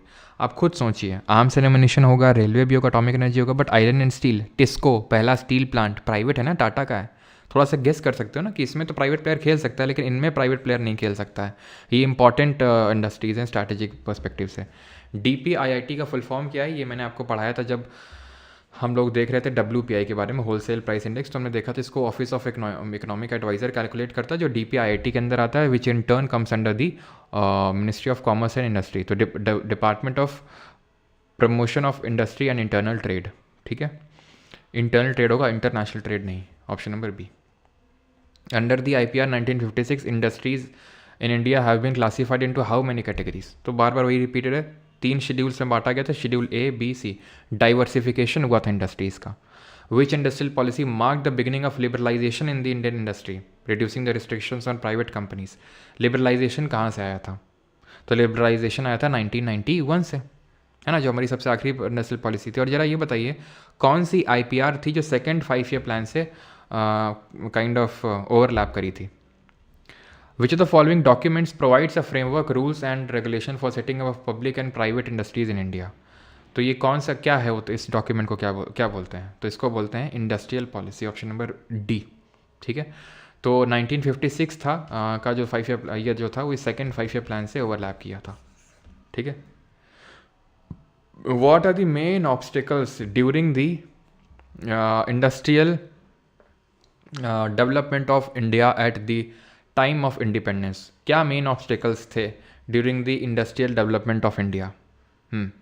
Land for industrial establishment, employment required for industries, market for industrial produce, या फिर capital investment in industries? तो main था भाई capital investment नहीं था, ठीक है, पूंजी नहीं थी। और ये आखिरी क्वेश्चन है, कर लो इसको भी, खत्म हो जाएगा फिर। विच of the following is not the socio economic objective of industrial policy statement of 1980? क्या सोशियो इकोनॉमिक आपका ऑब्जेक्टिव नहीं था जो हमारी इंडस्ट्रियल पॉलिसी आई थी 1980 की? तो ऑप्शंस आपके सामने हैं। Promotion of export oriented industries, consumer protection against the high prices and bad quality, and ठीक है, higher employment generation allowing the maximum foreign direct investment. तो फॉरेन डायरेक्ट इन्वेस्टमेंट की तो हम चर्चा ही नहीं कर रहे थे अभी तक, ठीक है, not the main, not the social, ठीक है, ऑप्शन नंबर डी। तो यहाँ पर हमारा लेक्चर होता है ख़त्म आज का, एंड मंडे से हम एक नया अध्याय शुरू करने वाले हैं। हमारा मतलब एक बड़ा आखिरी अध्याय वही है, उसके बाद तो फिज़िक्स बचा है ना, वो छोटा सा है। मेन जो है भी है वो स्टैटिक जीके है, तो स्टैटिक जीके हम शुरू करने वाले मंडे से। एंड जो लोग भी कोर्स के रिकॉर्डेड लेक्चर्स, एमसीक्यू, ये सब कुछ लेना चाहते हैं तो वो बैच में एनरोल कर सकते हैं। ठीक है, आप यहाँ पे देख सकते हैं, इसी के अंदर आपको इंग्लिश का बैच ही मिल जाएगा और कंप्यूटर का भी मिल जाएगा। ऑलराइट, डेट का आइडिया दे दे, like within a week और 2। भाई विद इन अ वीक और 2 तो नहीं है अभी, इतना अभी जल्दी नहीं है, बिकॉज उसमें बहुत टाइम लग रहा है। ठीक है, बहुत टाइम लग रहा है उसमें, और अगर मतलब एकदम फैट मैन और लिटिल बॉय गिराना है, और मतलब ये भी है जो मतलब विराज ने बोला फैट मैन लिटिल बॉय है, मतलब समझ रहे हो ना इससे क्या मैं बताना चाह रहा हूँ आपको, कि वो दो चीज़ें हैं। ठीक है, एक बड़ी है फैट मैन है, और एक थोड़ा सा छोटा है लिटिल बॉय है। वो एक बड़ा है फैट मैन और एक लिटिल बॉय है उसमें से, तभी मैंने बोला कि बहुत सही तक पहुँच चुके हो। तो वो जो है मतलब कुछ ऐसा मैं आपको देने वाला हूँ कि उसमें मैंने आज तक अभी तुमसे गारंटी में बोला कि भाई ये कर लो तो ये हो जाएगा, है ना, कि यहाँ तक मतलब मैं कोर्स से भी आपको पता है अभी, है ना, टॉप रैंकर्स निकले हैं सीजीएल में, जो जीके में हाईएस्ट स्कोर है अभी तक जो, ठीक है, वो आपके बैच से ही है। लेकिन फिर भी मैं गारंटी, ना तो मैंने पहले ली, ना तो अभी मैंने ली, कभी ली, लेकिन उस चीज़ में मैं गारंटी लूँगा। ठीक है, वो मैं गारंटी लूँगा, आप समझ सकते हो। ठीक है, कि वो फिर किस लेवल का होगा वो। हाँ, कब दोगे, जब हम चले जाएंगे तब? नहीं नहीं नहीं नहीं नहीं, जब तुम चले जाओगे तब नहीं भाई, सीजीएल से पहले ही देंगे, तुम चिंता क्या करो, सीजीएल 2025 से पहले ही मिलेगा तुमको। हाँ, टूर्नामेंट ख़त्म हो गए वेद प्रकाश। क्रिकेट में सीआईएसएफ की टीम ले गई ट्रॉफीज़। ठीक है, क्रिकेट में सीआईएसएफ, हमारे यहाँ पे यूनिट लगी, हमारे यहाँ पे एक थर्मल पावर प्लांट है पास में ही गाँव के, तो वहाँ पे सीआईएसएफ लगी हुई, तो उसको उनको बुलाया था क्रिकेट में, तो वो ले गए क्रिकेट वाली। अब क्योंकि मैं था नहीं तो फ़ोटो वगैरह है नहीं मेरे पास, इसलिए मैंने शेयर नहीं करी। टेस्ट सीरीज़ चालू करेंगे? अरे नहीं यार, अब तुमने बोला तो वो भी कर देंगे, लेकिन वो चीज़ थोड़ी ना है टेस्ट सीरीज़। नहीं नहीं, सीजल से पहले ही हो गया यार, चिंता क्या कर रहा हो।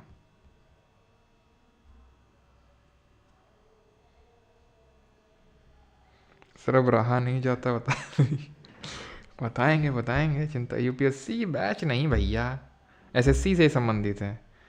यूपीएससी नहीं, एसएससी से संबंधित है भाई।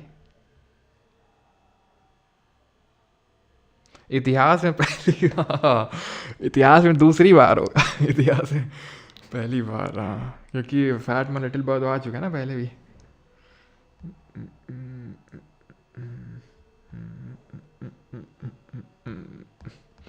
चलो भाई, thank you thank you thank you सभी को, एंड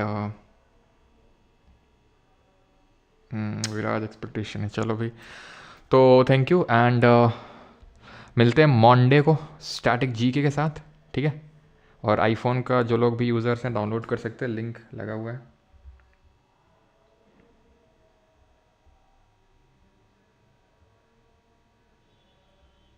सर क्या चीज़? एक सेकंड एक सेकंड एक सेकंड एक सेकंड, किससे कुछ डाउट है क्या? एक सेकंड बताते हैं। कौन सा 8-9 वाले में? एक सेकंड में देखता हूँ, एक सेकंड।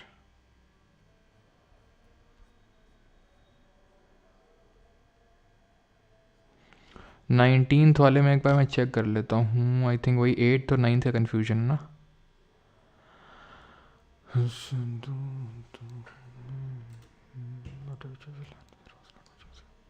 इसका 9th होगा यार, ठीक है, क्योंकि हमने देखा था ना। आई थिंक मैंने 9th ही बताया था, गलती से मैंने वो टिक कर दिया है।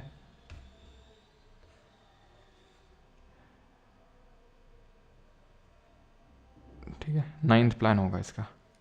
क्लियर? 9th ही होगा, बिकॉज 8 तक पब्लिक सेक्टर पे फोकस था ना, उसके बाद उस पर हो गया था।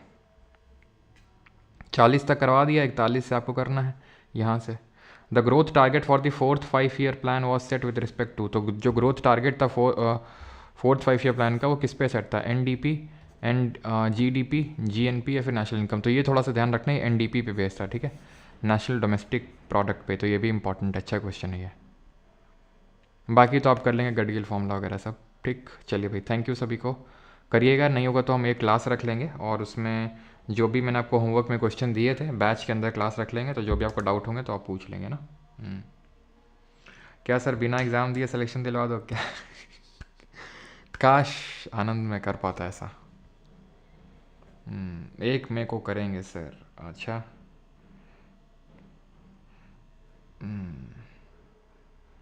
How to improve GK। चलिए, थैंक यू। सर ऐसा कुछ लाना कि SSC का हर एग्ज़ाम क्लियर? अरे हर एग्ज़ाम मतलब 2025 में, और वो मतलब जो है ना, जो चीज़ है that is to have stay forever man. ठीक है, not if not forever then for a very long time. It is going there to stay, मतलब ठीक है, समझ रहे हो वो। हिला डालेंगे क्वेश्चन पेपर को, बिल्कुल सारे एग्जाम्स, चाहे CGL हो, CHSL हो, CP हो, MTS हो, स्टेनो हो, सिलेक्शन पोस्ट हो, JEE हो, सब के लिए, समझे? चलिए भाई, थैंक यू, धन्यवाद।